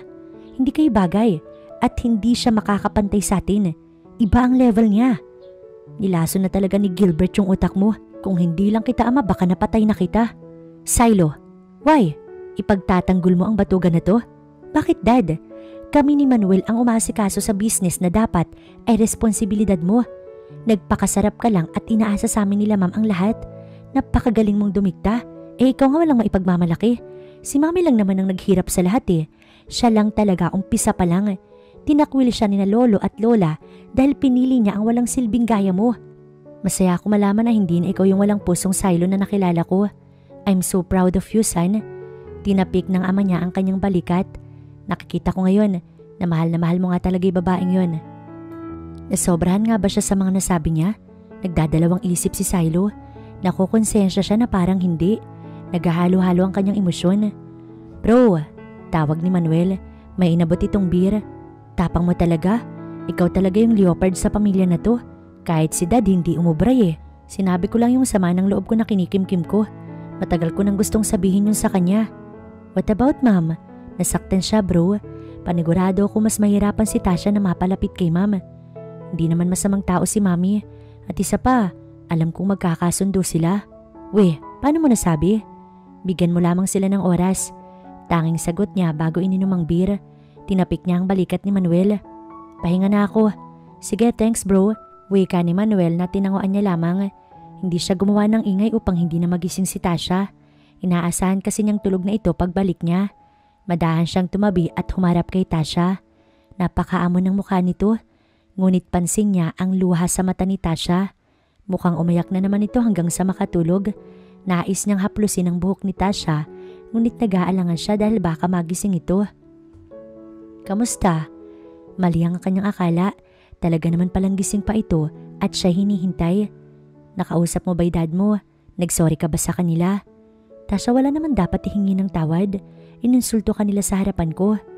Silo, magulang mo pa rin sila. Gusto mo bang magaya ka sa akin? Itinakwil ako't hindi minahal. Kaya sila nagagalit dahil kapakanan mo lang yung iniisip nila. Hindi ba't napakasarap malaman na yung pamilya mo inaalala ka? Kasi ako, napasinghot si Tasha. Hindi ko yun naramdaman eh. Niloko ko ni Calix, yung ex ko. Ginamit niya ako. Tapos nalaman kong pati pamilya ko ginamit lang din ako. Nakakaawa ko, no? Shh, I'm here. Hindi ka man nila pinapahalagahan at minahal. Nandito naman ako. Ipaparamdam ko sa'yo na karapat dapat kang mahalin. Sa tingin ko, hindi eh. Hindi napigil ni Tasha ang lumuha. Kasi bakit nila ako hayaan kung karapat dapat pala akong mahalin? Isang mahigpit na yakap na lamang ang ginawad ni Silo. Hindi niya alam kung paano niya mapapatahan si Tasha. Nasa tabi lamang siya nito hanggang sa tuluyan na itong makatulog. Mariing napapikit si Silo. May mga realization lang siya habang tumatagal ang pagsasama nila ni Tasha. May mga desisyon siyang nagbabago. Paninindigan na niya kung ano ang meron sila ni Tasha. Hindi lang niya maamin pa ngunit alam niya sa sarili niya na mahal na nga niya si Tasha. Sa tuwing kasama niya ito'y umaamo siya. Nawawala ang pagiging heartless niya o pagiging delikadong tao. Ibang-iba na siya ngayon kumpara noong unang makita niya ang dalaga. Simula nang markahan niya ito, ay nagkamarka na rin ito sa kanyang puso. Maagang gumising si Tasha. Natutulog pa si Silo, kaya naman madahan siyang lumabas. Inabutan niya ang ina nito na naghahanda ng almusal. Magandang umaga po. Nahihiya niyang bati. Maaga ka masyado, iha. Maupo ka at patapos na itong almusal. Tulungan ko na po kayo, ma'am. Magiging asawa ka na ng anak ko kaya tawagin mo na akong mami. Napaawang ang labi ni Tasha. Ibig sabihin ba nito ay tanggap siya na to? Nasabi sa akin ni Manuel na breadwinner ka ng inyong pamilya. Hindi naman po. Tumutulong lang po sa makakaya ko. Ayaw maging mayabang ni Tasha. Ako lang po kasi ang may trabaho. Tamad yung pamilya mo para iasa lahat sa'yo. Pati pambili ng panty at brief nila iaasa sa'yo. Diretsahang sabi ng ina ni Silo. Nung ganyan yung edad ko sa'yo katulad mo ko. Mahirap lang din kami noon. Dahil lang sa pagsusumikap kaya kami nakaahon. Kaya pala magaan ang loob niya sa ina ni Silo. Galing ako sa hirap, kaya iniiwasan kong maging mapanghusga. Inuhusgahan ko lang yung isang tao base sa pinapakita nila. Nakatingin lamang si Tasha. Sa nakikita ko, mahal ka na ng anak ko. At ang mahal niya, minamahal ko na rin. Sa hindi malaman na dahilan, ay napangiti si Tasha. Masaya siyang nakinig sa sermon ng ina ni Silo at sabay na rin silang nag-almusal. Paggising ni Silo ay wala sa tabi niya si Tasha. Kinakapapa niya ito upang makasiguro. Inisip niyang baka bumaba na ito kaya agad siyang naghilamos bago bumaba na. Hindi niya inaasahan ang nadat na niya sa kitchen. Masayang nagkukwento ang kanyang ina habang si Tasha ay tumutulong na maghugas. Ma'am? Tasha? Why? Mataray na tanong ng ina niya bago ngumiti. She's pretty nice. Mas gusto ko na si Tasha kaysa sayo. Really, ma'am? Gulat na gulat si Manuel. Hindi ko inaasahang magiging ganito kadali. I told you. Proud na singit ni Silo bago hinagkan si Tasha. Ako na dyan, maupo ka na. No, ikaw ang maupo at akong tatapos dito. Are you sure? Paninigurado niya bago sinulyapan pa si Tasha. Bro, ayos ba? Galing mong manghula na magiging okay din sila ni ma'am. Yeah, ayos na ayos. Where's dad? Tanong niya nang mapansing wala ito. I don't know. Bumaling si Manuel sa kanilang ina upang magtanong. Ma'am, where's dad? Tinatanong ni Silo. Shut up. Saway niya sa kapatid na masyadong madaldal. I'm just curious, that's all. Nasa bakuran ng dad mo. Gusto raw niyang mag-coffee habang nakatanaw sa labas. Wanna join him? Go. Don't be rude, Silo. Ama mo pa rin siya after all. Napasulyap siya kay Tasha. Tama si mami mo. May choice ba ako? Napailing siya bago binitbit ang kanyang mugs patungo sa labas. Naupo siya sa tabi ng kanyang ama. Hey, simpleng bati ni Silo. Hey, bati ng kanyang ama bago bumalik sa pagiging tulala. Dad, I'm just sorry. I didn't mean to hurt you that way. Nasobrahan ako and really sorry for that. Inutusan ka ba ng mom mo? No, it was my choice to talk to you. Sure ka? Baka naman wala kang choice kasi sinabi ni Tasha. Natatawa nitong wika. But anyway, let's just forget about it. Totoo naman yun. Kung di mo pa nga sinabi't ipamukha sa akin na hindi ko pa malalaman na sobra na pala ako. I was so selfish. I didn't know that I'm hurting my family. Hindi siya kumibo. May development ka, anak. Nakabuti sa'yo na nakilala mo si Tasha. Maaari mo bang ikwento kung paano? Paano nga ba? Yan din ang tanong bigla ni Silo. Napakamot siya sa ulo. Hindi niya alam kung saan sisimulan o kung papaano ipapaliwanag ang ginawa niya at ang mga unexpected na pangyayari. Actually, Dad, I met her sa club. Gusto niya makalimot sa problema. Sa pagkakatanda ko, problema sa ex niya at sa family niya iyon. And then I was there that time. Natigilan siya. Tapos, nag-usap kayo at nagkakilala and then, nagtusukan kayo. Curious na curious ang kanyang ama. Parang ganun na nga pero may plan that night. Natigilan siya dahil nagdadalawang isip siyang sabihin. Ang plano ko lang dapat ay sipingan yung 3 babae at isa siya doon. Sinubukan ko sa loob ng 1 buwan kung sino ang magbabalik at kung sino ang mabubuntis. Para malaman ko kung may problema nga ba talaga ako. Kasi once na magpunta ako sa doktor at magpasuri, alam ko sa sarili ko na sumuko na ako. Naminado na ako. Kaya hindi ko yung ginawa muna. Nakipagsiping muna ako and then after 1 month, she came back. Sinabi nga niyang buntis siya. You did that? Gulat na gulat ang ama niya. What if 3 pala silang nabuntis mo? Ano bang iniisip mo ha? Why 3? Pwede namang isa lang san. Dad, I already did it. Hindi naman ibabalik. Don't worry. Hindi naman sila nabuntis lahat. Si Tasha lang din na siguro ko bukod sa ako yung una niya. Pinamanmanan ko din silang 3 at yung 2 nag-failed. Oh, thanks. Kundi 3 pa yung magiging apo ko sa 3 mong nabuntis. Nahibang ka, Silo. Next time, don't you dare to do that. Sana lang wag manahin ng anak mo yan. Nung una, Dad, wala akong plano na mahalin si Tasha. I don't love her at first. We always fight at lagi siyang umiiyak. Ang usapan namin, pakakasalan ko siya upang dalhin ng anak ko yung apelyido ko at masigurado kong akin ang bata. But things change. Mahal mo na siya. Napatango siya sa ama niya. So what now? Pakakasalan ko yung taong mahal ko. Sagot niya nang may ngiti sa labi. Umamin ka na ba? No. I don't know what to do. Hindi ko alam kung saan ko sisimulan, Dad. Duwag ka pala sa ganitong bagay. Pangaasar pa ng kanyang ama. Okay, let me help you with this, my son. Napatango siya bago nila sabay hinigop ang kanilang kape. Tignan mo yung mag-ama. Nakangiti si Tasha nang makita si Silo at ang ama nito. Pangalawang araw na nila sa mga magulang ni Silo. Hindi na muna sila pinabalik sa mansyon ni Silo. Ayaw rin naman ni Tasha dahil mas nag-i-enjoy siya kasama ang pamilya ni Silo. Iha, bibilhan pala kita ng mga damit. May mga damit naman na po ako. Matitino pa po. Duster lang po ang kulang ko. Lumalaki na rin po kasi yung tiyan ko. Magdadalawang buwan na po ito next week. Akala ko 4 na buwan na yung tiyan mo dahil sa laki.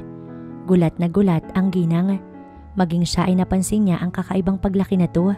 Schedule mo na bukas sa doktor, di ba? Ako na ang sasama upang maunawaan ko yung mga dapat mong iniiwasan, kinakain, o kung maselan ba'y pagbubuntis mo. Naku, baka maabala ko pa po kayo. Tasha, hindi kailanman naging abala sa akin kayong dalawa ng apo ko. Inihahanda na yung kasal kaya magiging busy sila. Kaya naman ako na yung magbabantay at mag-aalaga sa inyo. No stress, okay? Lahat ng makaka-stress sa'yo ay wawalisin natin. Salamat po, ma'am. Naging komportable agad siyang tawaging mami yung ina ni Silo. Ngayon lamang niya naramdaman na mahalin ng isang magulang at sobrang tumataba ang kanyang puso.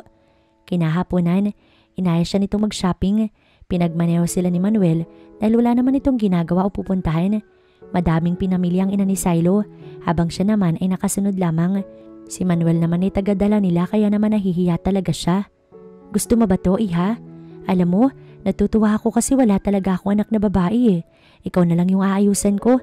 Nakaka-excite, no? Oo nga po, nakakatuwa po pero napakadami naman po nito, mami. Ano ka ba? Kulang pa nga to eh. Dumampot ito kaya naman napangiwi na lamang si Tasha. Nagawi sila sa isang mamahaling brand ng mga damit. Nandulula si Tasha sa presyo. Napagawi ang tingin niya sa dalawang babaeng sales lady. May natipuhan kasi siyang sandalyas. Tinignan niya iyon at hinawakan. Miss, magkano po to? Mamahal po yan. Baka po hindi mo kayanin. May mas mura po kami dyan. Napaawang ang kanyang labi. Sige po, salamat. Natigilan si Tasha. Kahit dalawa pa niyan, mabibili ni Tasha yan.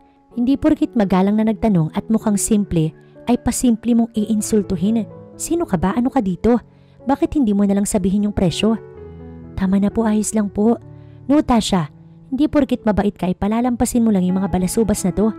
Akala nyo hindi ko napapansin yung pasimpleng pagtitig nyo sa manugang ko? Anong pinagtatawanan nyo? Si Tasha? Bakit? Sino ba kayo? Ma'am, saway ni Manuel. Tama na. Isa pang pag-iinsulto nyo sa kahit sinong pumasok dito, may kakalagyan kayong dalawa. Hindi ko kayo rereklamo. Pero I want you to remember this day. Worst day of your life. Napakabalasubas nyong dalawa. Mga walang pakikipagkapwa-tao. Heto, wag tatanga-tanga oh. Babayaran ko ng cash. Na kayo kung kinuha ng isang babae ang sandalyas. Kumalma na po kayo. Inalalayan nito ni Tasha. Si Manuel na lamang ang nagbayad. Pasensya na po, napaaway pa po kayo. Dapat lang sa kanila yun, mga walang modo. Kakapal ng mukha namang husga. Kala mo naman ang tataas nila. Pag uwi nila sa bahay, binigyan niya ng tubig ang ina ni Silo. Magtubig po muna kayo upang mas maging maayos ang pakiramdam nyo. Salamat, iha, I'm fine. Sorry sa pagiging siga ko kanina. Magpahinga ka na't pagod ka rin. Anong kinukwento ni Manuel na may sinigawan ka daw? Tanong ni Silo. Sinaktan ka ba? Baling pa ni Silo kay Tasha. Hindi, isa ka pa eh. Napakadaldal ni Manuel. Maayos na pinagsabihan ni mami mo. Napangisi si Silo. Tagos hanggang buto yun. Sa tingin ko naman, na-curious lang sila. Napakamot si Tasha sa ulo. Palagay ko'y nagtanda na ang mga yun. Kinuha na nila ang kanilang pinamili. Pumasok na muna sila sa silid upang ayusin ang mga ito. Silo, papisil nga ako sa pisngi mo. Sure. Lumapit si Silo, ngunit napasigaw siya. Hindi kasi pisil ang ginawa ni Tasha. Sabi mo pisil. Sorry, nakagat ko. Napailing si Silo bago lumayo na sa asawa niyang biglang naging aso. Oh, where's Tasha? Tanong ni Manuel. Kasalukuyan silang nasa labas magpapamilya upang magpahangin at si Tasha lamang ang wala. Nasa kwarto na pagod. Sagot niya bago inabutan ng tea si Manuel. Malamig kasi ang simoy ng hangin ngayon kaya naman naisipan ng ina nila na habang nakatambay ay mag-tea na lamang kaysa mag-alak. Napagod ba o pinagod mo lang? Maawa ka naman anak, malaki na yung tiyan ni Tasha. Pabirong wika ng ina niya nang initian lamang ni Silo. So I was right, pinagod mo nga. Kinagat niya kasi yung pisngi ko eh. Sumbong ni Silo, kaya naman nagtawanan ng lahat. Alam kong mababaw pero nakakagigil siya. Kaya naman kinagat ko din siya din after naming magtawanan. Inantok na daw siya. Paliwanag niya, kaya naliwanagan ng lahat. Pasaway, natatawang bulong ng kanyang ina. Bukas ma'am, nasabi na ni Tasha na ikaw ang sasama sa kanya. Yes, aalamin namin. Baka kasi kambal pala yung pinagbubuntis ni Tasha. Sharpshooter pala si kapatid ko. Natatawang panunokso ni Manuel. Napakahusay. May lahi pa nga tayong quadruplets. Oh, sino? Napakurap-kurap ang kapatid niyang si Manuel dahil sa gulat. Ang lolo ninyo sa side ni daddy mo. 4 silang magkakapatid. Kwadro sila. Namatay nga lang yung isa. Hindi pa ba naikwento sa inyo yan? Maging si Silo'y walang matandaan, naikwento sa kanila yon. Ang buong akala lang kasi niya ay 3 magkakapatid lang talaga yung ama nila. Sayang no, hindi pa si Tito Gilbert yung natigok. Puro yabang lang naman si Tito. Pabirong wika pa ni Manuel. Joke lang, baka seryosohin mo dad. Mabait naman si Gilbert, masyado lang talaga itong nabulag sa pera. Pag-amin ng kanilang ama. By the way, mukhang may nakalimutan kaya San. Napasulyap ang ama ni Silo sa kanya.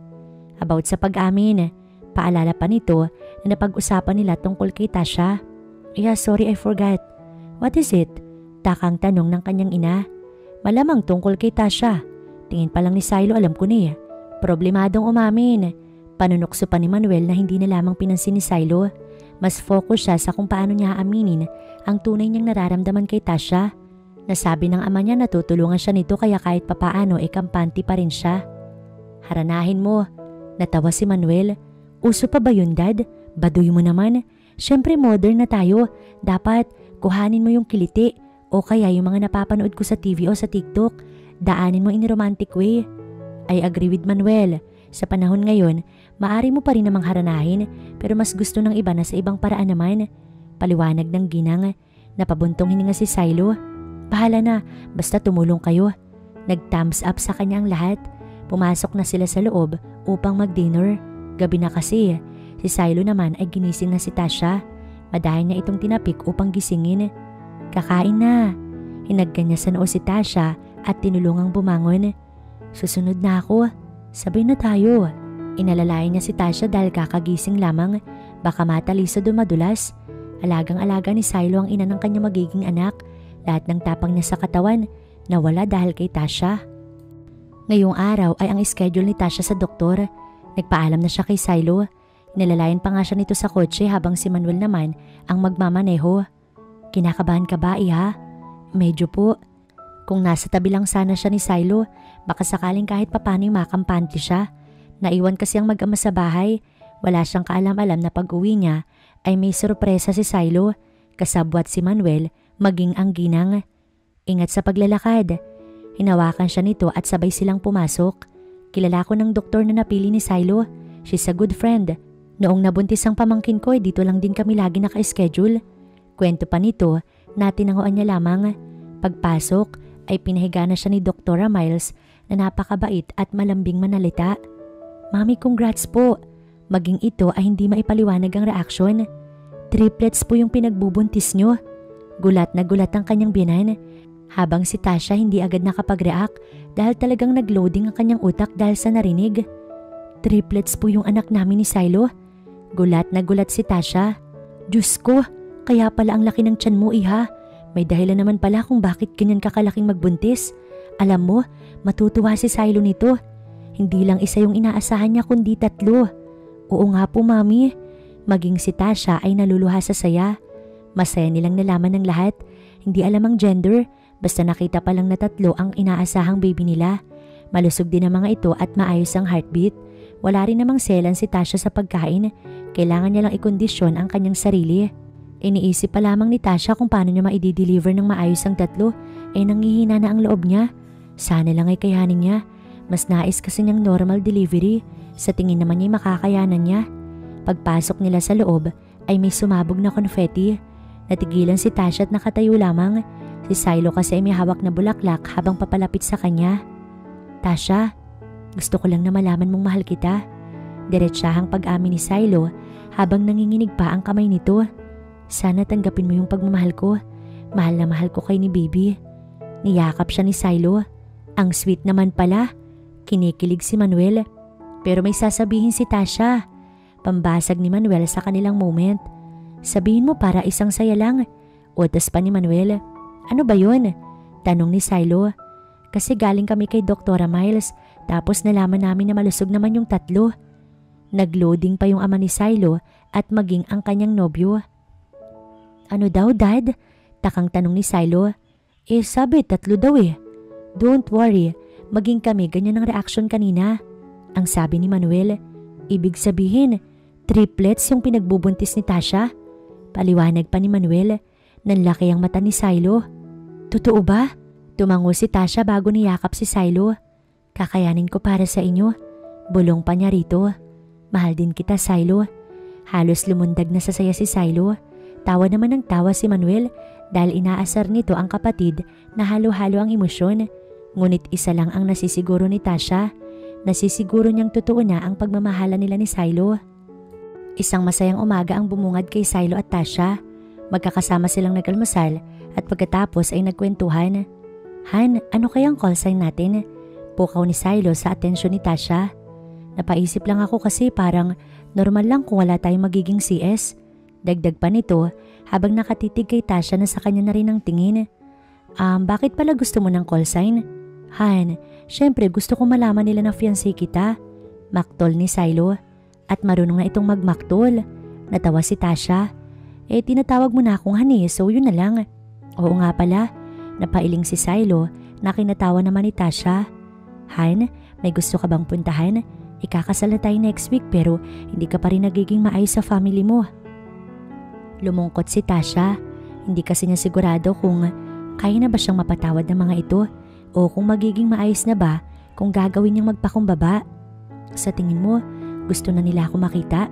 Matamlay niyang tanong bago napabuntong hininga. May mga tumatakbo sa isipan ko na nais kong itanong at malaman. Sa tingin ko may sagot na. Confirmation na lang ang hinihintay ko. Nandito lang naman ako, hindi ka nila masasaktan. Niyakap siya ni Silo. Kapag ready ka na, sabihin mo lang sasamahan kita. Mas ayos pa rin kasi na malaman nilang ikakasal ka na, diba?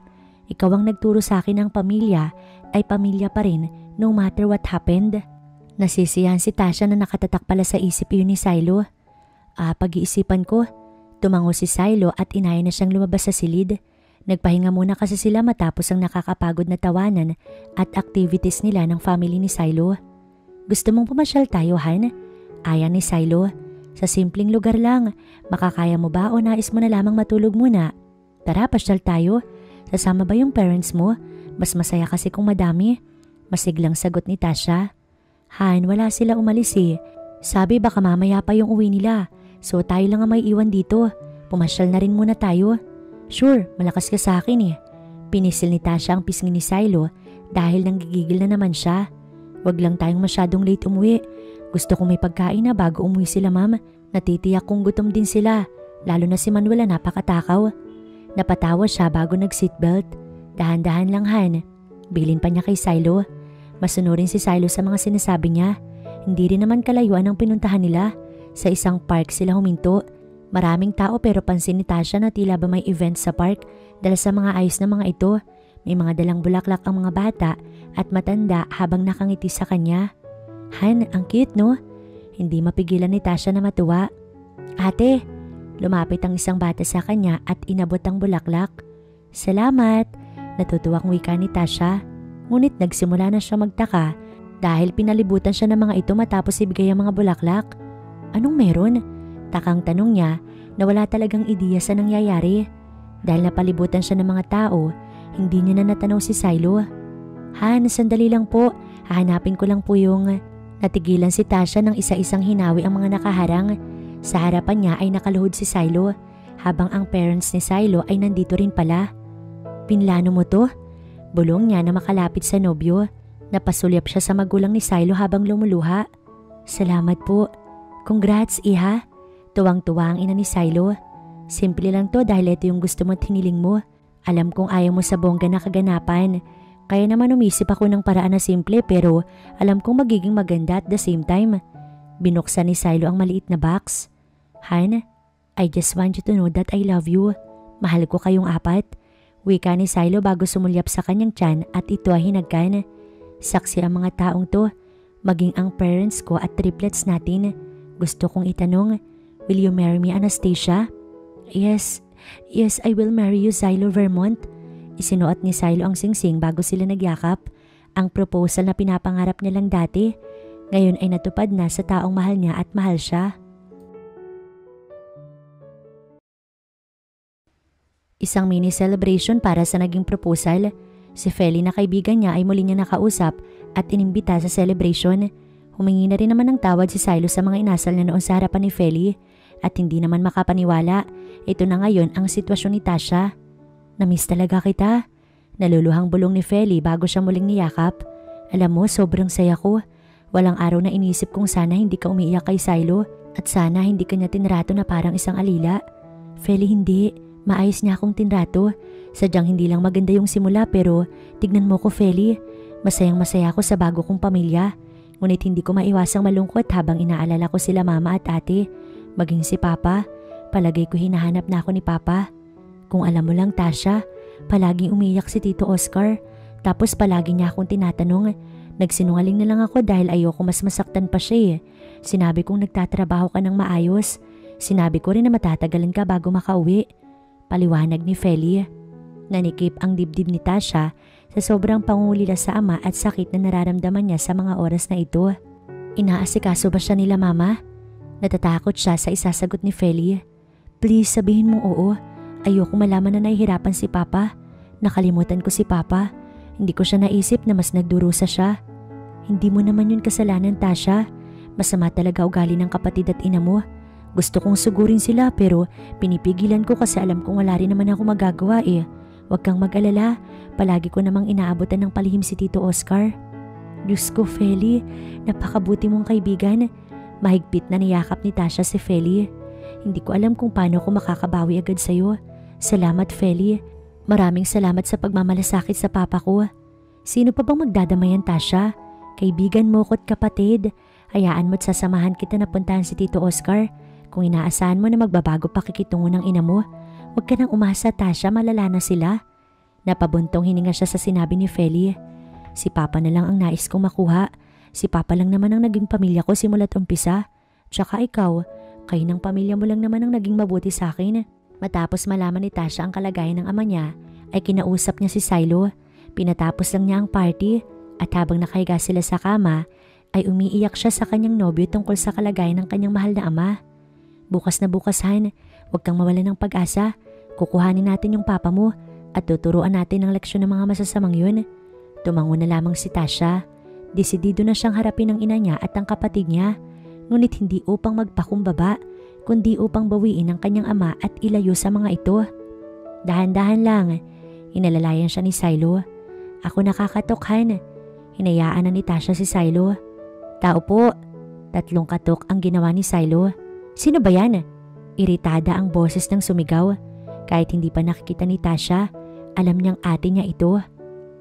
Oh, anong ginagawa niyo ha? Buti naman, Tasha, nakilala mo pa kami. Nasaan si Papa? Nandito, bakit? Pa, nandito na yung haliparot mong anak. Sigaw ng kanyang ate. Ayusin mo yung pananalita mo sa nobya ko. Banta ni Silo. Hay naku na. Saway ni Tasha. Mas haliparot ka. Si Papa lang yung kailangan ko at hindi kayo. Matapang niyang sagot. Tasha. Tuwang-tuwa ang ama niya nang siya ay masilayan. Diyos ko anak, akala ko hindi ka na uuwi. Kaya lumalaki ulo ng buwisit na yan eh. Pinapamihasa mo, Papa. Maktol ng ate ni Tasha. Ano bang nangyayari? Tanong ng ina ni Tasha, nakakasulpot lamang. Oh, nakauwi ka pa? Akala ko ba mayaman ka na? Mapang-insultong tanong nito sa kanya. Hindi naman ikaw ang pinunta ko kundi yung ama ko. Kukuhanin ko na si Papa at magiging masaya kami. Huwag kang mag-alala, wala kaming pakailam sa inyong dalawa. Sabihin mo na kasi sa kanya, Oscar, kung bakit galit na galit kami. Hamon ng ina ni Tasha. Na ano, ampun lang ako. Inaasahan ko na yan. Anak ka ni Oscar sa kabit niya. Namatay yung ina mo at kinuha ka ni Oscar. Pasalamat kang at tinanggap kita sa pamamahay ko. Wala kang utang na loob. Ikaw ang wala. Sigaw ng ama ni Tasha. Hindi ko kailanman inasa yung anak ko sa inyong mag-ina. Mga ganid kayo at masasamang ugali. Pinagtatrabahuhan ko yung tinutustos ko sa anak ko. Habang ikaw at yung anak mo pasarap lang. Tama na po. Saway ni Tasha. Alis na tayo, Papa. Hindi ka na po mahirapan sa piling nila. Tumalikod na sila at pasakay na sa kotse. Ngunit naalala ni Tasha na sa ama pala niya nakapangalan ang lupa at bahay na tinitirhan ng mag-ina. Yung bahay na tinatapakan nyo ay sa ama ko pa. Ngunit dahil naaawa ako sa inyo, hahayaan na namin yan. Umiti siya at pumasok sa kotse. Ngayon, kontento na si Tasha na malaman ng sagot sa kanyang tanong. Masayang ikinuwento lahat ni Tasha sa kanyang ama ang nangyari bago niya nakilala si Silo. Alam na rin ito na ikakasal na sila at nais niyang ama niya mismo ang maghatid sa kanya kay Silo. Habang si Feli naman, Tinulungan ng pamilya ni Silo na makaahon sa utang at kahit papaano'y binigyan nila ito ng pagsisimulan. Ngunit hindi tumanggap ng cash si Feli. Tinanggap lang nito ang baka at baboy na inoffer ng ina ni Silo.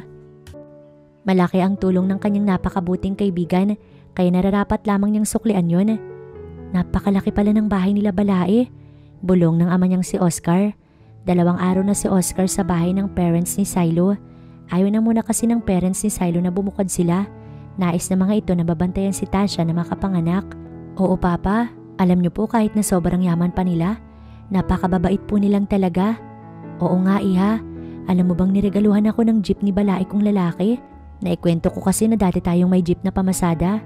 Kasi nga yun ang trabaho ko nun bago ko manghina. Paliwanag ng kanyang ama. Masaya ako na maayos po kayo.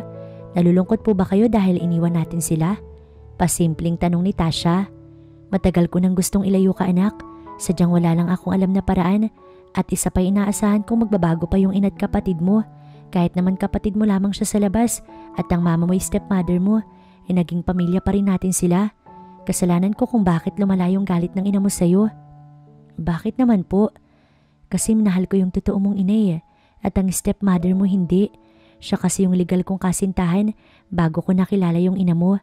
Nung bala ko na siyang iwan, sinabi niyang buntis na siya kaya wala na akong choice kundi ang panagutan. Ngunit nang maikasal kami, nalaman kong buntis rin pala si Tina. Si Tina ay ang totoo mong ina. Hindi makapaniwalang naluha si Tasha. Hindi ko man lang alam na patay na pala siya. Pasensya na anak, ang buong akala ko kasi magiging maayos ang lahat kung itatago ko na lamang. Nasaan na po ba si mama? Saan po siya nakalibing? Ituturo ko anak, ngunit sa ngayon, kinakailangan mo munang magpahinga. Isasama natin si Silo para mapakilala mo naman siya. Pinahid ni Oscar ang kanyang luha. Tahan na magiging maayos ang lahat. Magiging ina ka na at bubuo na kayo ng sarili niyong pamilya ni Silo. Nagtiwala si Tasha sa kanyang ama. Ngayon ay wala ng galit o puot sa kanyang puso. Maging ang stepmother niya at kapatid niya sa ama ay napatawad niya na rin para lamang sa ikakatahimik. Lumipas ang buong gabi. Napagdesisyonan nila ni Silo na dalawin ng puntod kung saan nakalibing ang kaawa-awa nitong totoong ina. Pabigat ng pabigat ang bawat hakbang ni Tasha. Inalalayan siya ni Silo nang mapansin nito na siya ay nangihina. Nilapag ni Silo ang bulaklak at sinindihan ng kandila. Magandang araw po. Bati ni Silo. Ako po yung magiging asawa ni Tasha. Mama pangako, aalagaan ko po siya. Naguunahan ng bagsak ng luha ni Tasha. Mama, eto pa lang ang nasasambit niya ay napahagulgol na siya. Kaya po pala hindi ko maramdaman yung pagmamahal ng isang ina kasi hindi naman po siya yung mama ko. Ang tagal kong tinanong sa sarili ko kung bakit iba yung trato nila sa akin at ngayon alam ko na yung sagot, ma. Sorry po, pasensya na kung huli ko nalaman. Patawarin mo po kami ni Papa. Mahal na mahal ka namin, Mama. Lumuwag ang pakiramdam ni Tasha. Lahat ay binuhos niya sa harapan ng puntod ng kanyang ina. Naipakilala na rin naman niya si Silo. Maging ang ama niya ay humingi ng tawad. Ngayon masasabi ni Tasha na maayos na ang lahat. Naging maayos ang lahat dahil hindi siya bumitaw kahit pinanghihinaan na siya ng loob. Masaya ang naging kasal ni Tasha at Silo. Naging emosyonal man ang ama niya at mga taong nakakalam sa naging pasakit at paghihirap niya. Naging maayos naman ang kasal. Walang nakapigil sa pag-iisang dibdib nila ni Silo. Ngayon ay isa na siyang ganap na Mrs. Vermont. Wala nang mahihiling pa si Tasha sa kasiyahang pinaparanas sa kanya. Si Feli naman, tinulungan ng pamilya ni Silo upang makaahon sa mga utang. Nag-offer din sila ng pera, ngunit hindi ito tinanggap ni Feli. Ipinilit na lamang ni Tasha ang handog nilang munting tulong na negosyo upang tuluyang makapagsimula ang mga ito. Pamilya na niya si Pele at ang magulang nito. Kaya naman napakalaking tulong ng mga ito kung nasaan man siya ngayon at kung itatalang buhay pa ang magulo at masakit niyang pinagdaanan sa buhay. Mukhang mahaba-habang sulatin ang kwento nila at kahit ganoon pa man, masaya si Tasha naging maayos sila. Maging ang ama niyang si Oscar ay kasama na nila ngayon sa kanilang tahanan ni Silo. Mabilis lang na lumipas ang oras, araw at buwan. Ngayon ay 9 na buwan na ang tiyan ni Tasha at next week ay due date na niya. Nahirapan siya dahil mabigat ang triplets. Nais pa sana ng kanyang biyana na manatili muna sila sa mga ito. Ngunit si Silo na ang nagpasya na magsarili na sila. Dinadalaw-dalaw na lamang siya ng mga ito. Kinakailangan din niyang maging regular sa check-up Upang masiguro kung magiging maayos siya kapag naging normal delivery ang triplets, palagi naman siyang sinasamahan ni Silo. Kahit gaano pa ito kabisi sa trabaho, hindi pa rin ito nawawalan ng oras. Alam naman niyang hardworking ang kanyang asawa, ngunit mas naging hardworking pa ito ngayon para sa kanilang future at ng mga anak nila. Ang stepmother naman yata ang atin niyang si Clara, matigas pa rin ang puso sa kanilang mag-ama. Wala na nga yata silang magagawa, kaya naman sumuko na si Tasha. Nag-offer siya sa mga ito ng pera upang tumulong, ngunit mura at sumbat pa ang kanyang inabot. Pa, may isang tanong lang ako. Kasalukuyan silang nakaupong mag-ama sa couch at nanonood ng favorite cartoons nilang mag-ama. Masaya ka ba na kami yung pinili mo o napilitan ka lang? May ngiti pa rin si Tasha sa kanyang labi. Una pa lang anak, alam na ng mama mo na kayo yung pinili ko. Hinaplos ng kanyang ama ang buhok niya. Mahal ko kayo at mahal ko din si Clara. Nakakalungkot nga lang na nagpakain sa galit yung ate mo. Pinili niyang mabuhay sa inggit at galit kaysa makipag-ayos sa atin. At least, sinubukan natin papa. Wala naman po tayong pagsisisihan. Choice na po nilang tuluyan tayong kamuhian. Matapos ang usapan nilang mag-ama ay nagpaalam si Tasha na dadalawin ng asawa niya sa office. May dala rin siyang lunch para kay Silo. Habang nasa biyahe, hindi niya malimutan ang naging honeymoon nila ni Silo. Napaka-sweet nito at napaka-malalahanin. Isang buwan nga silang nagbakasyon upang masolo nila ang mga sandali. Habang tumatagal sila ni Silo, ay mas minamahal nila ang isa't isa. Magandang araw po Mrs. Vermont, bati ng security guard na si Manong Ben. Magandang araw po. Lumakad na siya patungo sa office ni Silo. Madahan niyang pinihit ang doorknob at sinilip ang asawa. Tinawag na sa akin na nandito ka nga. Pumasok ka na Han. Napasimangot si Tasha.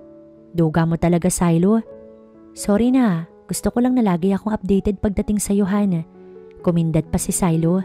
Hindi mo naman ako kailangan dalhan. Pwede ko naman napuntahan na lang sa bahay kung gusto mo kong kasama mag-lunch.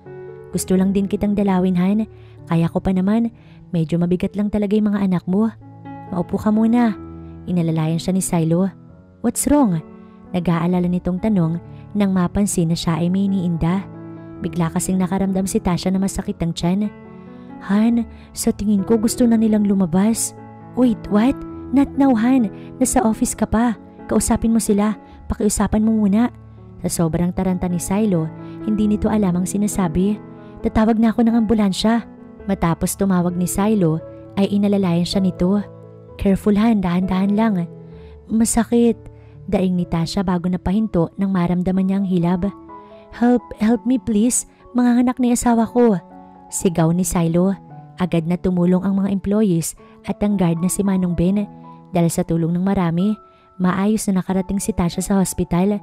Agad siyang isinalang sa delivery room. Naiwan si Silo na natatakot. Ang ama naman ni Tasha at magulang ay agad na sumunod ron. Sana, agad siyang niyakap ng ina. Magiging maayos siya. Ngayon lang ako natakot ng ganito. Hindi mapigilan ni Silo ang lumuha. Kapag nawala siya magpapakamatay ako. Kumalma ka iho. Malakas at matapang na babae yung anak ko. Tinapik ni Oscar ang kanyang balikat. Hintayin natin ang doktor. Isang oras lang, lumabas na ang doktor ni Tasha. Congrats po daddy. Malulusog po ang boys. Tuwang-tuwa naman ang lahat. Inaasahan na nilang 3 lalaki ang lalabas. Ngunit mas masarap pa ring pakinggan kapag sinasabi na ito ng doktor. Agad na pinuntahan ni Silo ang kanyang mag-iina. Thanks God. Bulong niya bago hinagka ng asawa. Napakalulusog nila Han. Wika niya nang mapasulyap sa triplets. Si Sir, Saver at ang bunsong si X. X lang ba sa bunso mo? Takang tanong ni Tasha. Triple X sila. Nakangiting sagot ni Silo bago muling hinagkan si Tasha. Mahal na mahal ko kayo. Bulong niya habang may luha sa kanyang mata dahil sa kasiyahang nararamdaman.